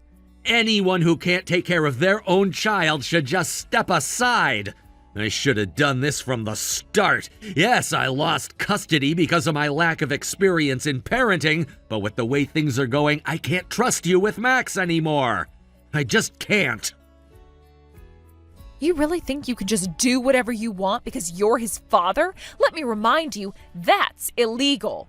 If I report this, you'll be arrested. Do you really want to risk that?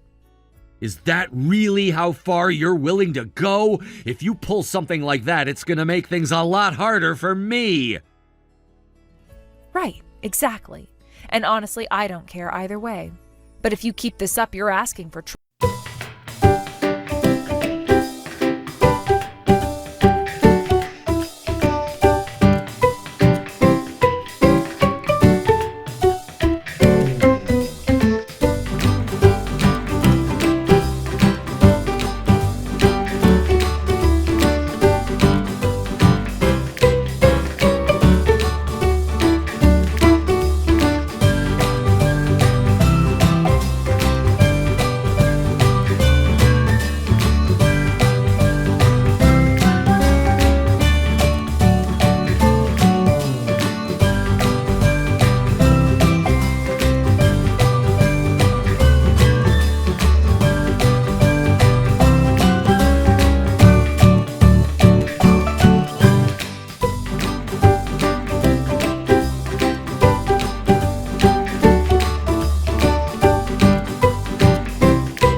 Wait, what are you talking about? Are you serious? You reported yourself? Are you out of your mind? How stupid are you?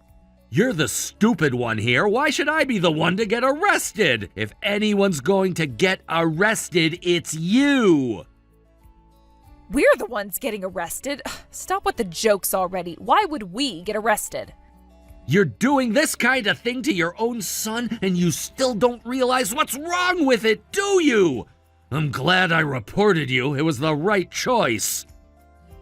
What exactly did you report? You've been talking all this trash about me, so why don't you tell me exactly what you've reported?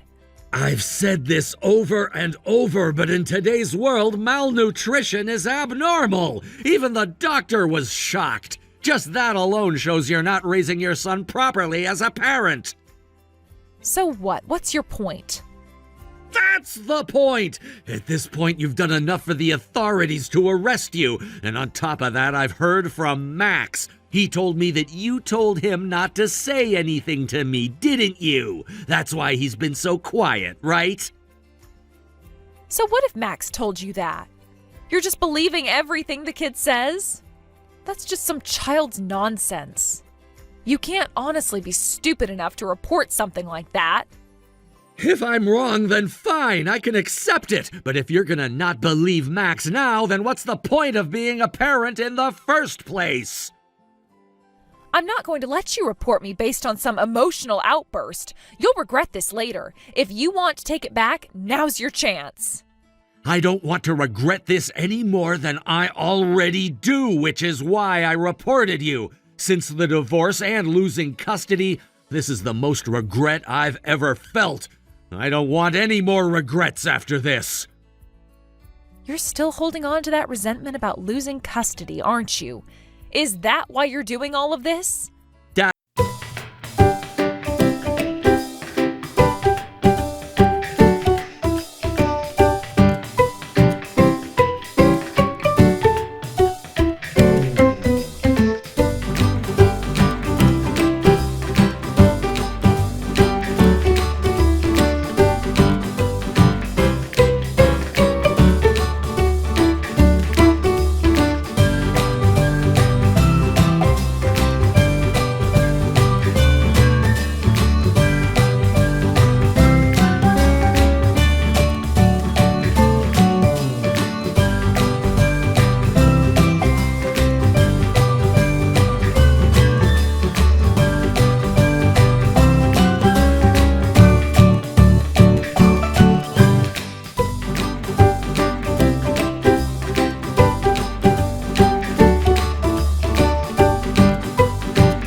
and that was what mattered most. Now Max and I are living together, just the two of us. It's been a bit of a rough transition for both of us, especially for Max, who had suffered so much. But over time, things have started to feel more normal. For a long while, Max had not been receiving proper nutrition. As a result, whenever he ate anything, he would immediately throw up. This continued for quite some time after we started living together. I had hoped that being in a better, safer environment would help, but it took longer than I expected for him to stabilize. However, after a few months of living with me, Max started to calm down and his condition began to improve.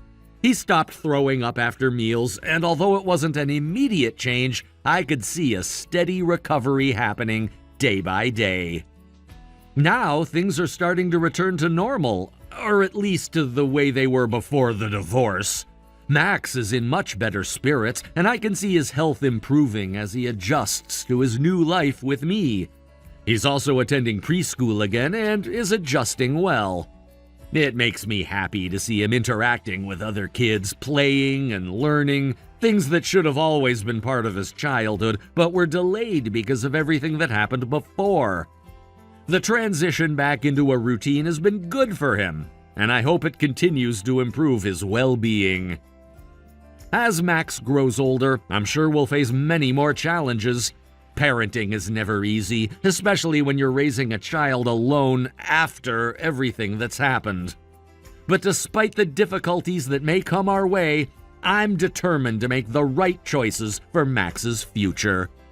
I want to raise him in a way that he feels loved and supported without having to deal with the kind of pain and neglect he suffered before. It won't be perfect, but I'm going to do my best, and the one thing I can promise him is that I won't regret the choices I make for him. The most important thing is that Max is safe and happy now. That's all that matters to me.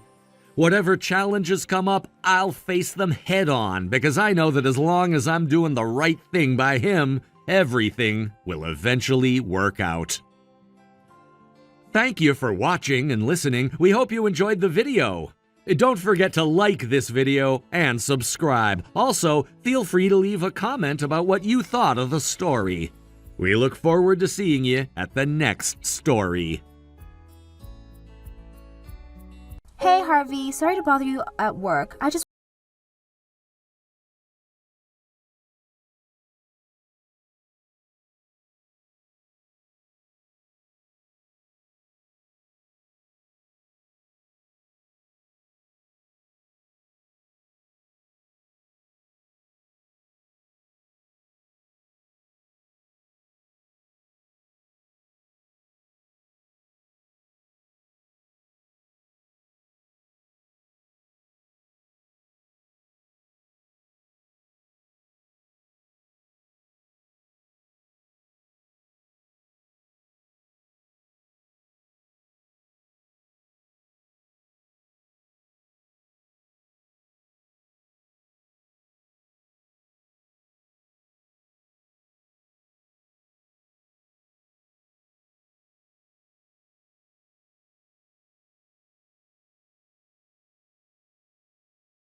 seem like you need to relax. Are you alright? Stressed out about work or something? Stressed out? Me?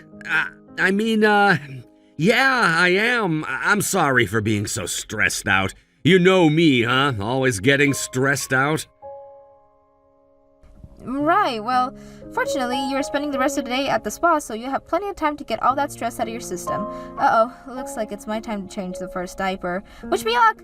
Let me know when you're on the way home, okay? Have fun! Yeah, you too. I love you, Nora, very much. I hope to talk to you again really soon.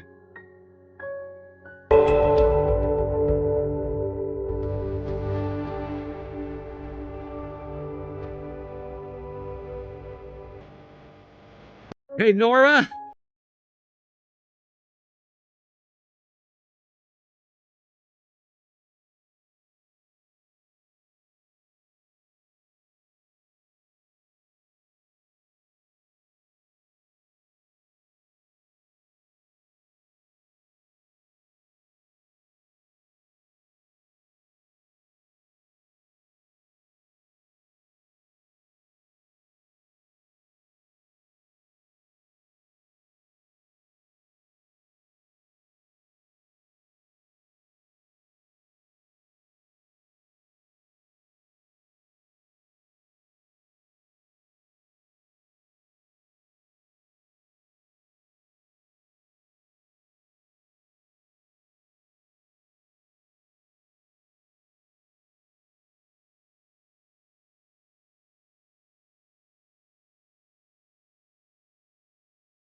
Hey, Kate, made your favorite curry for dinner. Coming home soon?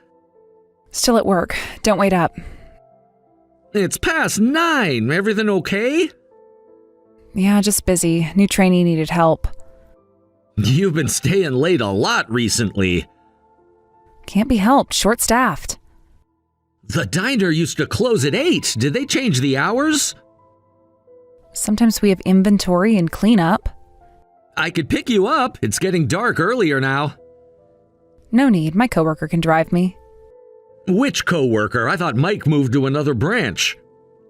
Just someone who started recently. Don't worry about it. Well, text me when you're on your way home. Sure.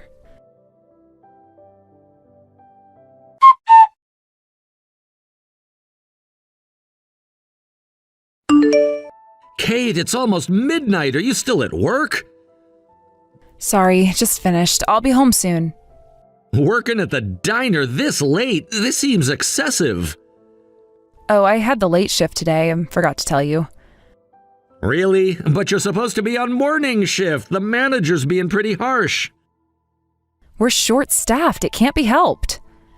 You've been working weekends too lately. You told them you needed those off. Aren't they taking advantage of you? There are even fewer people on weekends. What can you do? Remember when you first started, you were so excited about having weekends off. Things change. The restaurant's busier now. You could try saying no sometimes, you know. What's the problem? We don't have kids, and you can handle the housework just fine. It's not causing any issues. I can handle the chores, but I miss spending time with you. We haven't gone out together in months. We're together at home, aren't we? Just to eat dinner and go to bed, I'd like to actually go out sometimes. I'm tired from work. Let me rest. Remember our Saturday movie nights? We haven't done that in ages. We can watch Netflix at home. It's not the same. You usually fall asleep halfway through anyway. Because I'm tired from work. I'm tired too, but Then we don't need to go out, right? going out with you would energize me, though. That's not how it works.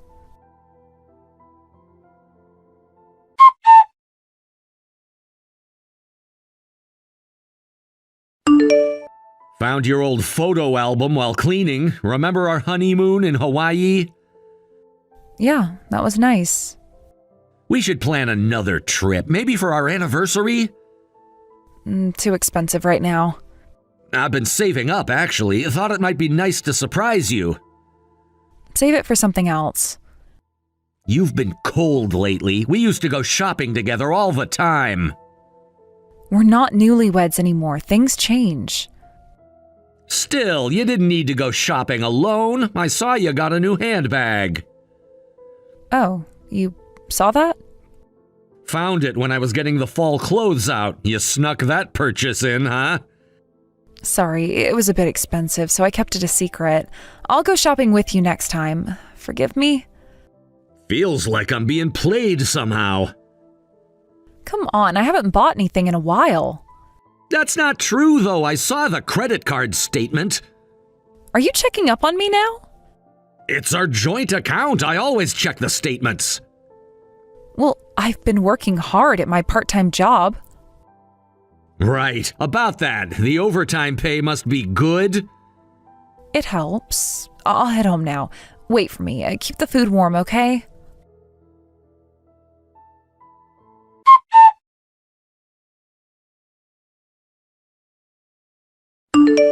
Kate, what time are you coming home today? Let me know when you know.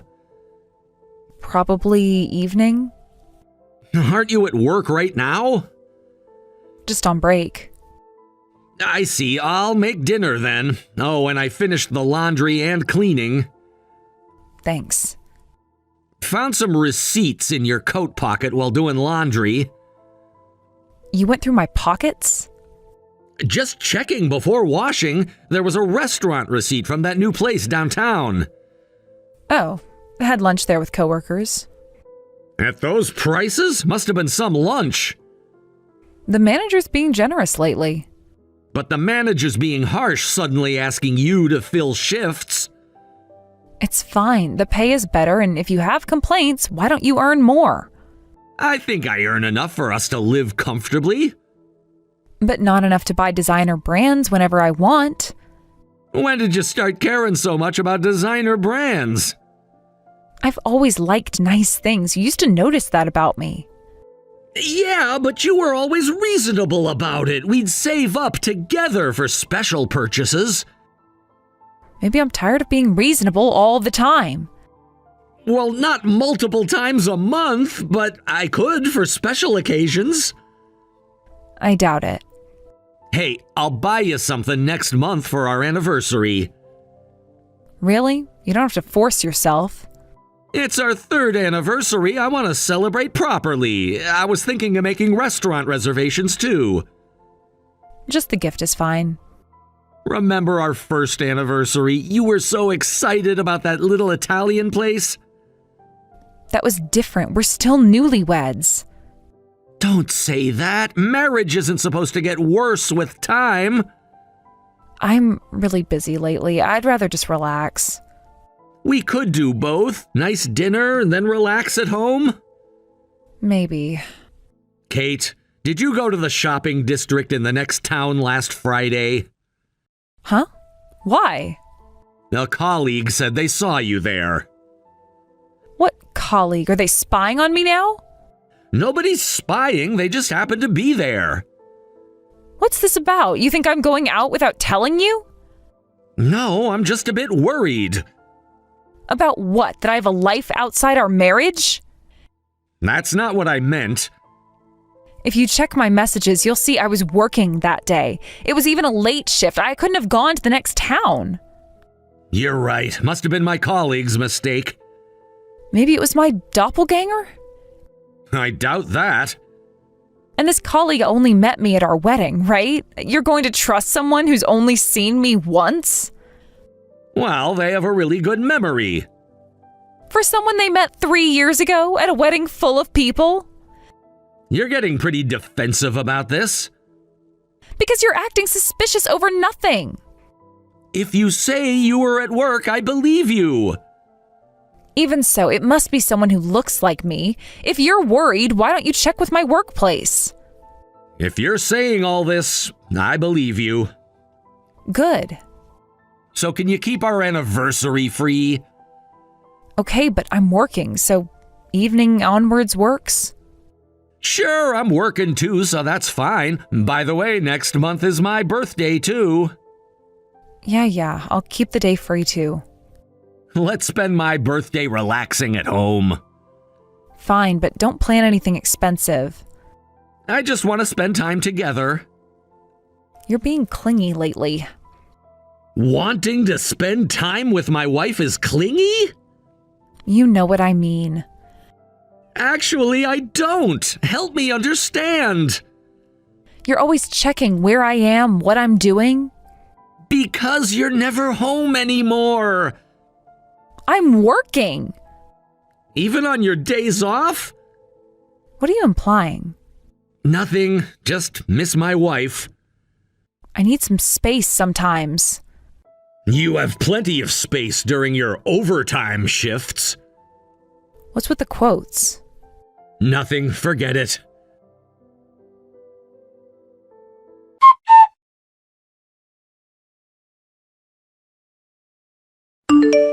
The restaurant needs a confirmation for our anniversary reservation.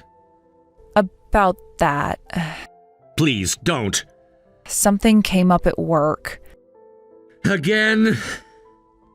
We're short-staffed. You're always short-staffed these days. What do you want me to do? Quit? I want you to care about our marriage.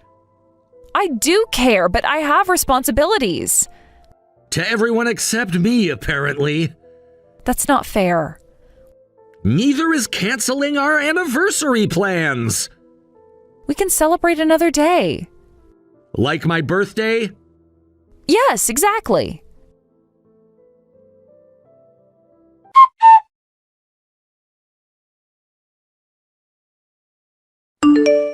Kate, still at work? You remember what day it is, right?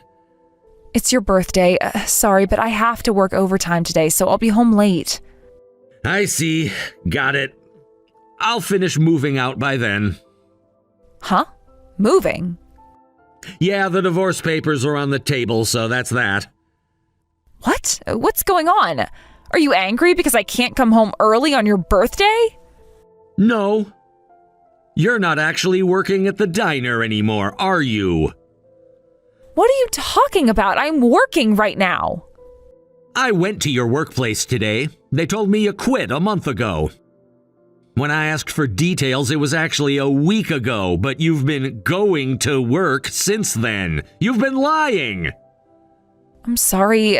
Actually, I was hanging out with friends, and I was planning to tell you about quitting. I just wanted some free time before that. Some friends, huh? Must be really good friends. What's that supposed to mean? You've had plenty of free time. I asked about your shifts, too. You were only working 3 days a week, basically. But somehow you've been working 5 days a week for the past few months? Care to explain? Well, sometimes I just wanted to be alone. Alone shopping? Alone at expensive restaurants? Have you been following me? Didn't need to. The credit card statements told me enough. You're checking up on me? It's our joint account, remember? Or did you forget since you started using it for your dates?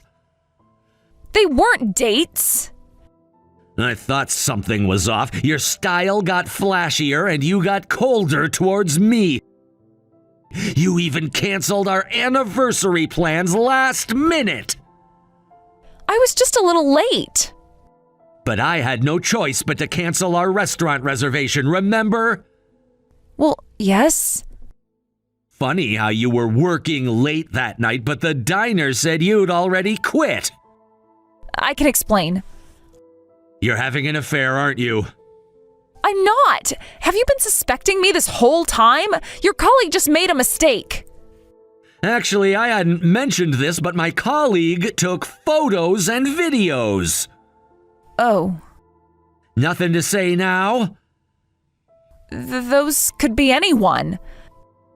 And I put up a security camera outside our house this past week. You got out of some guy's car, didn't you? I was too scared to check before, but I just watched it. The man looked like the one in my colleague's evidence photos. You've been spying on me? Protecting myself. That's not it. He's just an acquaintance who's been helping me find work since I quit my part-time job. At midnight in his car? It's not what you think. You think I'd believe that? You're going to trust your colleague over your wife? After seeing how you've been acting lately, and you even kept quitting your job a secret. I was going to tell you.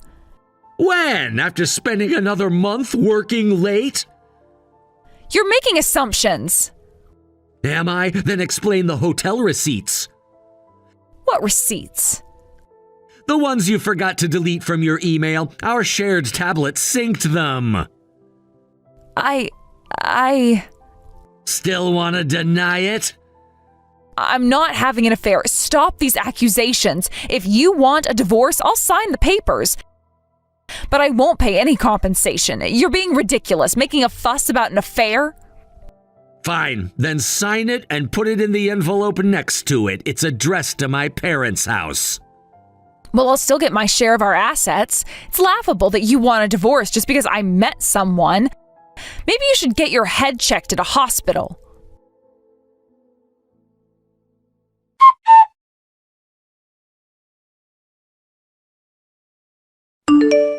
Noah, are you awake? You're off today, right? Yeah, but what? The property division discussion is tomorrow. Can we talk? About? Us. There is no us anymore.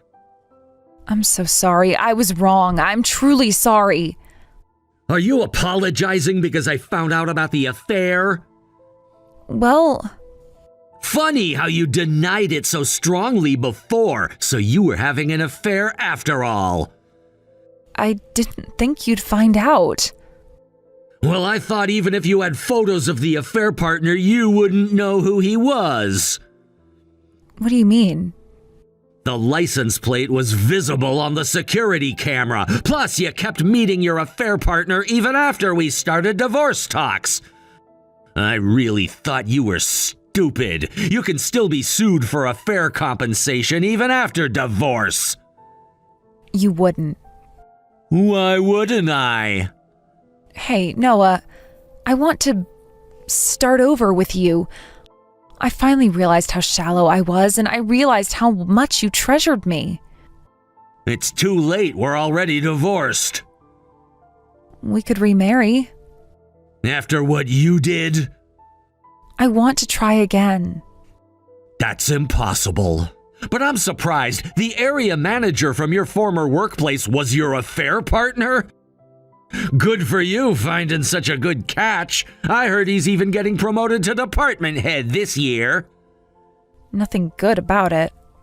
Oh, right. He's married, but he said he'd divorce his wife, right? That's why you agreed to our divorce so easily? That's not it. Don't tell me he said he won't leave his wife. Is that why you're trying to come back to me? That's not it either. It is. I know everything. I saw your messages with him. What? After I found your affair partner and learned he was married, I went to meet his wife. She was furious and took his phone as soon as he got home. The contents were too disgusting to repeat. You two were even talking about remarriage. At that time, we were just caught up in the moment. Just caught up in the moment for months? I wasn't thinking straight. Clearly, he was crying and begging on his knees, saying you were just a fling and his wife was his true love. He said what? Shocking, isn't it? Your soulmate threw you under the bus pretty quick. How cruel. And you said I found a good catch knowing all this? Don't play victim. You're the awful one here, right? You wouldn't even admit to the affair at first. That's why I'm truly sorry now. I was stupid to trust him. And?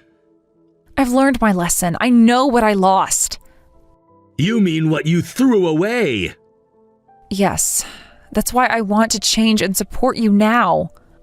Support me like you supported me by lying about working overtime? I'll be different this time. So you want to get back together and avoid paying compensation? That's not it. Just so you know, even if we get back together, you're still paying compensation. What? You'd take money even if we reconcile? That's the consequence of your actions. But I thought if we got back together... You thought wrong. I'm unemployed now. Not my problem. So what do I do? Figure it out. I can't pay compensation even with a loan. I don't know how many years it would take to repay. Plus, his wife is also demanding compensation. You brought this on yourself. No, I'm sorry. It hasn't even been 2 weeks since we separated. Can people's feelings change so quickly? You mean like how quickly your feelings changed when you started the affair? Not that. I mean, since you decided to divorce. When my colleague first showed me the photos, I thought it must be a mistake. So I tried to believe you, thinking it was someone who looked like you. But in proportion to that, your attitude got colder, and you started coming home later. When I heard you'd quit your job, my heart just broke instantly. I never meant to hurt you. But you did, every single day. I'm sorry. I'm so sorry for hurting you, Noah. Right now, all I can do is apologize, but if you give me another chance, I promise I'll never betray you again. Impossible. A woman who slept with another man while living with me isn't the Kate I loved anymore. Just thinking about it makes me sick. please forgive me. If you abandon me now, I can't go on living. My parents won't let me come home either. I have nowhere to go. Maybe you should have thought about that before betraying everyone who cared about you. After living together for 3 years? You spent a third of that having an affair. You agreed to the divorce, but now that you're cornered, you're clinging to me. If you were really sorry, you wouldn't even think about getting back together. What am I supposed to do then? Take responsibility for once. Noah, please. You're mentally ill. Maybe you should get checked at a hospital. Goodbye, Kate. Noah? Noah, please answer. I really am sorry.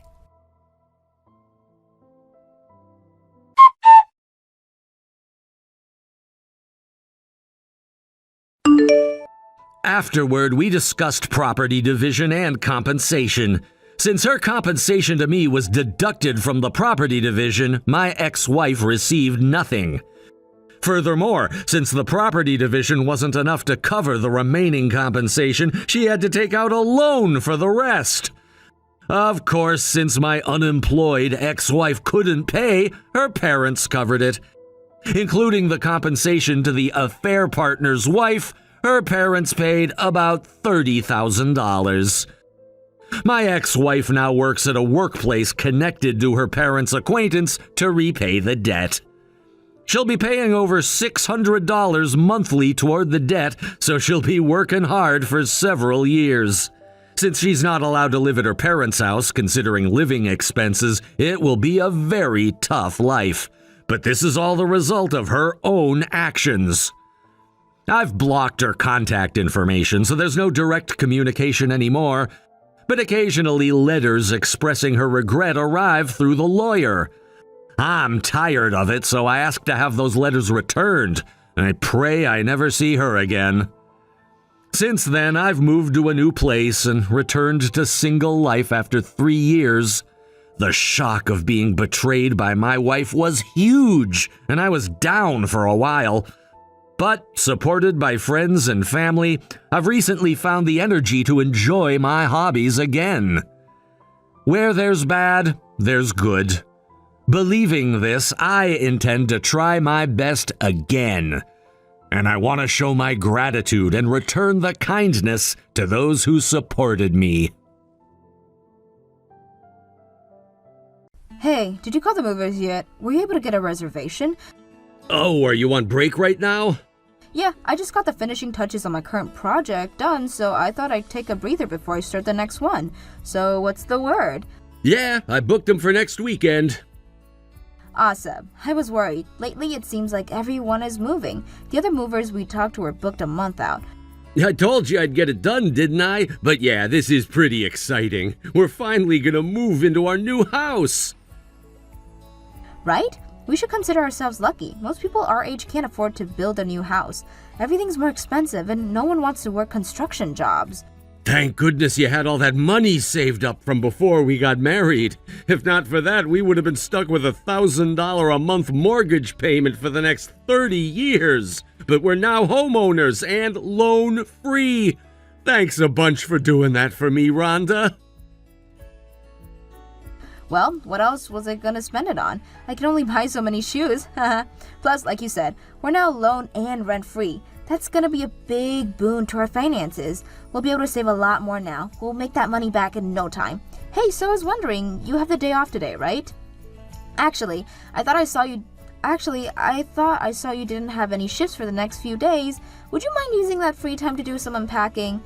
Yeah, sure, leave it to me. I want to make sure everything goes as smooth as possible when the movers get here.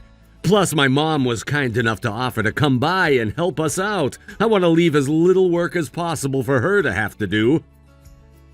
Right, your mom was coming by. She also said she was gonna take us on a little trip to celebrate the new house, huh? Yeah, but it's just gonna be a few days at that bed and breakfast by the lake. Mom doesn't have it in her to go on any long trips anymore. You took the time off of work, didn't you? I don't quite remember. I'll have to ask my boss. Rhonda, you didn't take the time off yet, did you? Well, you know, it's just It's a really busy season for the company right now. I knew it! What is with you, Rhonda? You've known about this for weeks now. Why haven't you asked for the time off yet? Do you want to go on this vacation or not? It's not that I don't want to go, it's just, your mom and I, we don't exactly have the best relationship. Yeah, that's the understatement of the year. She hates your guts. I'll have to be careful not to leave you two alone together with any sharp objects nearby. This isn't funny, Archie. You've seen the way she acts when I'm around. Every time I walk in the room, she gets this scary look on her face. It's so uncomfortable for me to be around her. You should be used to it by this point. I don't know why it still bothers you. And sure, maybe my mom is a bit harsher on you than she should be, but are you gonna keep avoiding her like this for the rest of your life? She's your mom too now, so you need to be doing more to get along with her. I would love nothing more than that to happen, but it seems like no matter what I do, she just hates me more. What am I supposed to do when she's like that? Don't act like this is her fault, okay? She can't help it. When she was born, women stayed at home and men went to work. So she sees a woman like you who's making way more than me, and she just doesn't like it. It's like a gag reflex for her. The only thing you can do is keep trying your best to get her to like you. I've been trying for as long as I've known her. How about this? I'll take the time off from work and go to the trip with you guys, but in exchange, could you tell her we don't need any help with moving next weekend? Oh, come on, really? You're gonna make me tell my mom not to come help us? You have any idea how disappointed she'll be? I know, but still, you said she can't handle long trips, right? What makes you think she'll be able to handle carrying boxes and furniture? I'd hate for her to hurt herself. Those excuses aren't gonna work on me, Rhonda. I already told her that she can come, and she's really looking forward to it. Look, there's nothing for you to worry about anyway. I'll be there, right? I'll do whatever I can to make sure the two of you don't start butting heads. I don't know if it's fair to call it butting heads. Your mom randomly starts laying into me about some random thing. I can picture it now. You're not moving fast enough. Don't set those boxes down so hard. Repack this box. You mix nonfiction and fiction books together. Okay, that last one was an exaggeration. She's not that bad. So you admit the first two sounds like something she'd say? I told you, leave Mom to me. I've got a plan in mind that I am 100% sure is gonna have you guys getting along better in no time. Trust me. Alright, if you say so. But whatever this plan is, I hope it's a good one. Oh, it's gonna blow you away.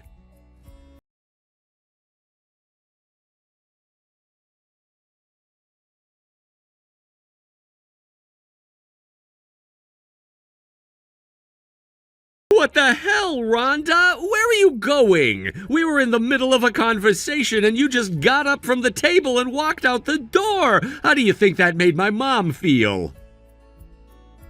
Why are you more concerned with how your mom feels than how I feel? You said you were going to do something to help us get along. Yeah, and I did! I came up with a surefire plan to improve your relationship. What more do you want from me? You call that a plan? Are you out of your mind? You must be if you think that plan is going to do anything but make me miserable. What's wrong with my plan? I thought it was ingenious. Think about it. The two of you living under the same roof, cooking together, eating together, cleaning together every single day? There's no better way to improve your relationship. It's either you start getting along better or you'll end up killing each other. Yeah, and the later is far more likely. Though once again, it won't be me doing the killing. You take that back right now, Rhonda. My mom would never harm you. She's been nothing but awful to me, and you think forcing me to share a living space is going to make things better?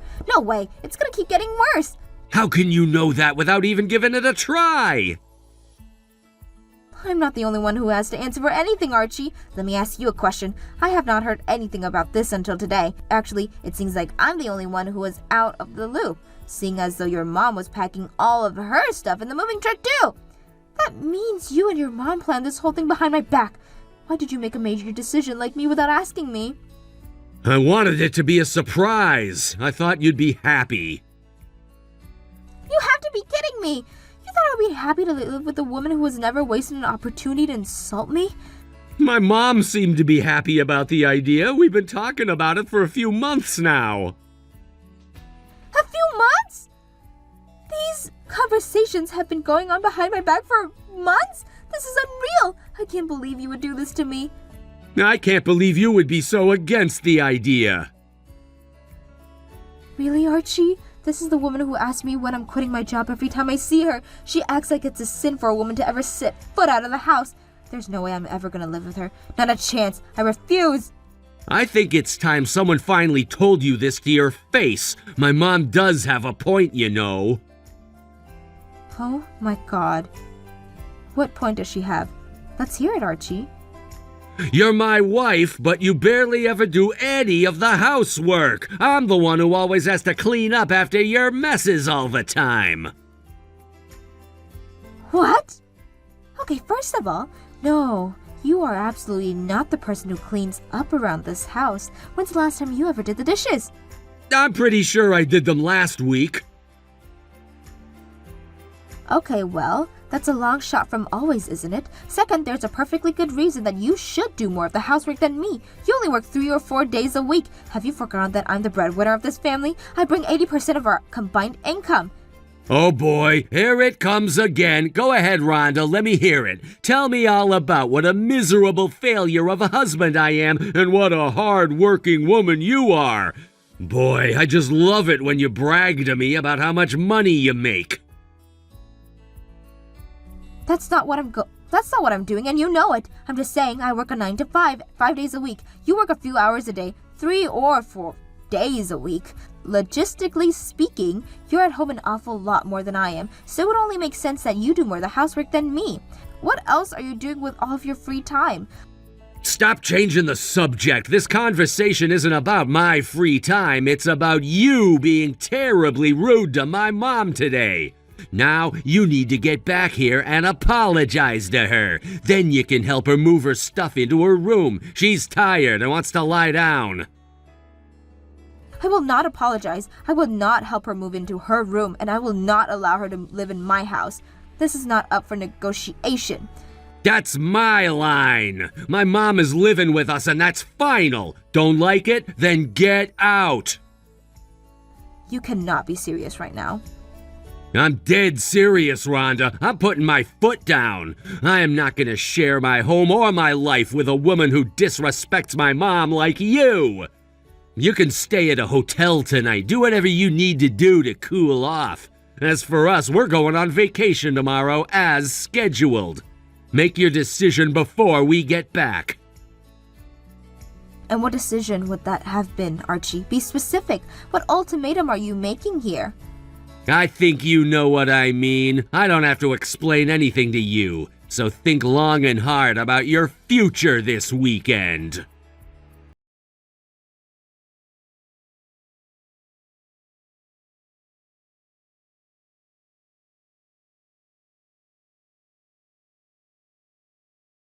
Rhonda, we're leaving the bed and breakfast right now and we'll be back home soon. It's time for you to make your decision. What's it gonna be? Welcome back. I made my decision. I want to get a divorce. Unreal. You're serious about this? Once you make this choice, you can't take it back. I'm comfortable with my decision. Unreal. Absolutely unreal. You've lost your mind. What are you gonna do on your own? Sure, you've got a nice income, but you just exhausted your savings buying me this house. And you're just gonna walk away from everything? What an idiot. Fine, be that way. You have until sundown tonight to clear your stuff out of my house. Hold on, Archie. What do you mean, your house? What other house could I be talking about? This house, the one you bought for me. I didn't buy it for you. I bought it for us, and I'm keeping it. You can't do that. It's our house. That means it's part mine. You chose to leave. I didn't make you leave. If you're gonna walk away from this marriage, that means you're walking away from this house. No, it doesn't, you moron. My name's on the title. That doesn't mean anything. It means everything, actually. I'm not gonna play this stupid game with you, Rhonda. You think I don't know what you're trying to do? Humor me. What am I trying to do, Archie? You're trying to scare me into taking you back. I know you're terrified of losing me. My goodness, Archie. However, did you become such a brilliant detective? You solved the case. Drop the sarcasm. You know I'm right. And fortunately for you, I'm feeling generous today. I've decided that I'll be the bigger person and forgive you for the way you treated me and my mom. If you'll come over here right now, get on your knees and beg for my forgiveness, then I'll take you back. Oh, is that all I have to do? I told you, I'm feeling generous. However, you have to get here within 1 hour. After that, the offer is null and void. I'm at my parents' house. It's a 2-hour drive, so I couldn't do that even if I wanted to. That's not my problem. Would you like to know what is your problem, Archie? I sold the house. More empty threats? Is that all you have? You can't sell the house. You need my permission. I can sell the house, and I don't need your permission. You need proof? I already found a buyer. The sales was finalized earlier today. No way. I don't get why you'd be so upset. It should be good news for you. We're not divorced yet, so all the money I got from selling the house is legally a joint asset. That means when I divorce you, you'll be able to get about half of it. That's impossible. We've only been gone for a few days. There's not a chance you were able to find a buyer for the house and sell it in just a few days. The real estate market around here is red hot. Most places only stay up on the market for a few weeks tops. Granted, I needed to sell the house as soon as possible, so I had to take a pretty big hit on the price. I don't believe you. You're bluffing. If you don't believe me, perhaps the retailer sign with sold above it and the yard will convince you otherwise. You probably just put that there yourself. Okay, how about the fact that your keys don't work anymore? Getting locks changed on a house can be done in an afternoon. You're gonna have to do better than that. Alright, what would convince you I was telling you the truth? Maybe the fact that all of our stuff has been cleared out of the house and is totally empty? You're too late to make up any new lies. We just pulled into the driveway. We'll see how empty my house is. Rhonda! Where is all our stuff? Told you, didn't I? You had no right to do that. Your name may have been on the title, but it's my house too. You need to have my permission before making any decisions about what happens to it. Oh, do I now? Is that right, Archie? What about decisions like, I don't know, inviting my parents to live with us? Would I need your permission before doing that? Obviously, yeah. You think you could just drop your parents on me without talking to me about it first? How could you be so... Anyway, you have no idea the kind of trouble you're in right now. Hold on, could you finish that last sentence? You were talking about it being selfish for me to invite my parents to live with us without talking to you first. That's not important right now. The important thing is that you will regret this. You said it yourself. You lost a ton of money on the sale. Sure, but the loss I took was more than worth for what I got out of the deal. And what's that? Revenge. Sweet, sweet revenge. Your plan to get your mom to live with us was one of the most insensitive, selfish, uncaring things I've ever heard of. You know how terrible she treated me? I've been trying for ages to get you to do something about her, but you always just defended her. Well, now the shoe's on the other foot. How's it feel to get a taste of your own medicine? No way. You did this just to teach us a lesson? Nah, I don't think you're capable of learning anything. I just wanted revenge. You've gone too far, Rhonda. You're sick. I'm fine, actually. It's you I'm more worried about. What are you gonna do now that you're homeless? Move in with your mom? I can't! She sold her house because she thought she was gonna move in with us. But I'll manage. I have plans. Plans to increase your income about $1,000 a month, I hope. Tell you what, I'm feeling generous. I suppose I could help you out. Really? I mean, I'd really appreciate anything you could do for us.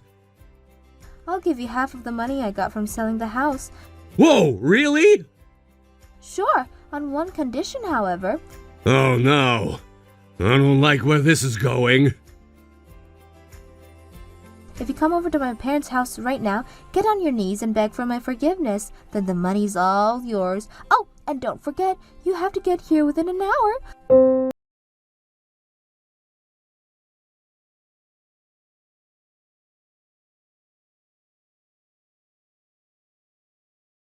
Archie and his mom didn't make it in time. They did get a speeding ticket for their trouble, though. When he ran in the door, he immediately got down to his knees and apologized, but it was too late for him. I threw an envelope of divorce papers at him and made him sign them right there on the spot. Like I said, I had no choice but to split the money I got from selling the house with him. But even with as much money as he got from me, it wouldn't last long. He makes next to no money at all, and his mother has no savings left. Her only income is her Social Security payments, so they're going to have a pretty hard time of things from now on. As for me, being free from the stress of dealing with Archie's mother, I've been more able to focus on my work. My company has noticed my increase in motivation, and they're planning to promote me something in the near future. Also, not having to finance Archie's awful spending habits means I'm saving a larger proportion of my income than I ever did before. I'm working on building myself a new path in life for myself, one day at a time. My 10-year goal is to save up enough money again to build a new house for myself. I don't think it'll be very soon, but the day may come when I find someone who I'd like to share that home with. But this time around, I'm going to make sure he's not a lazy mommy's boy. I'm not wasting any more of my time or money on people who don't respect me.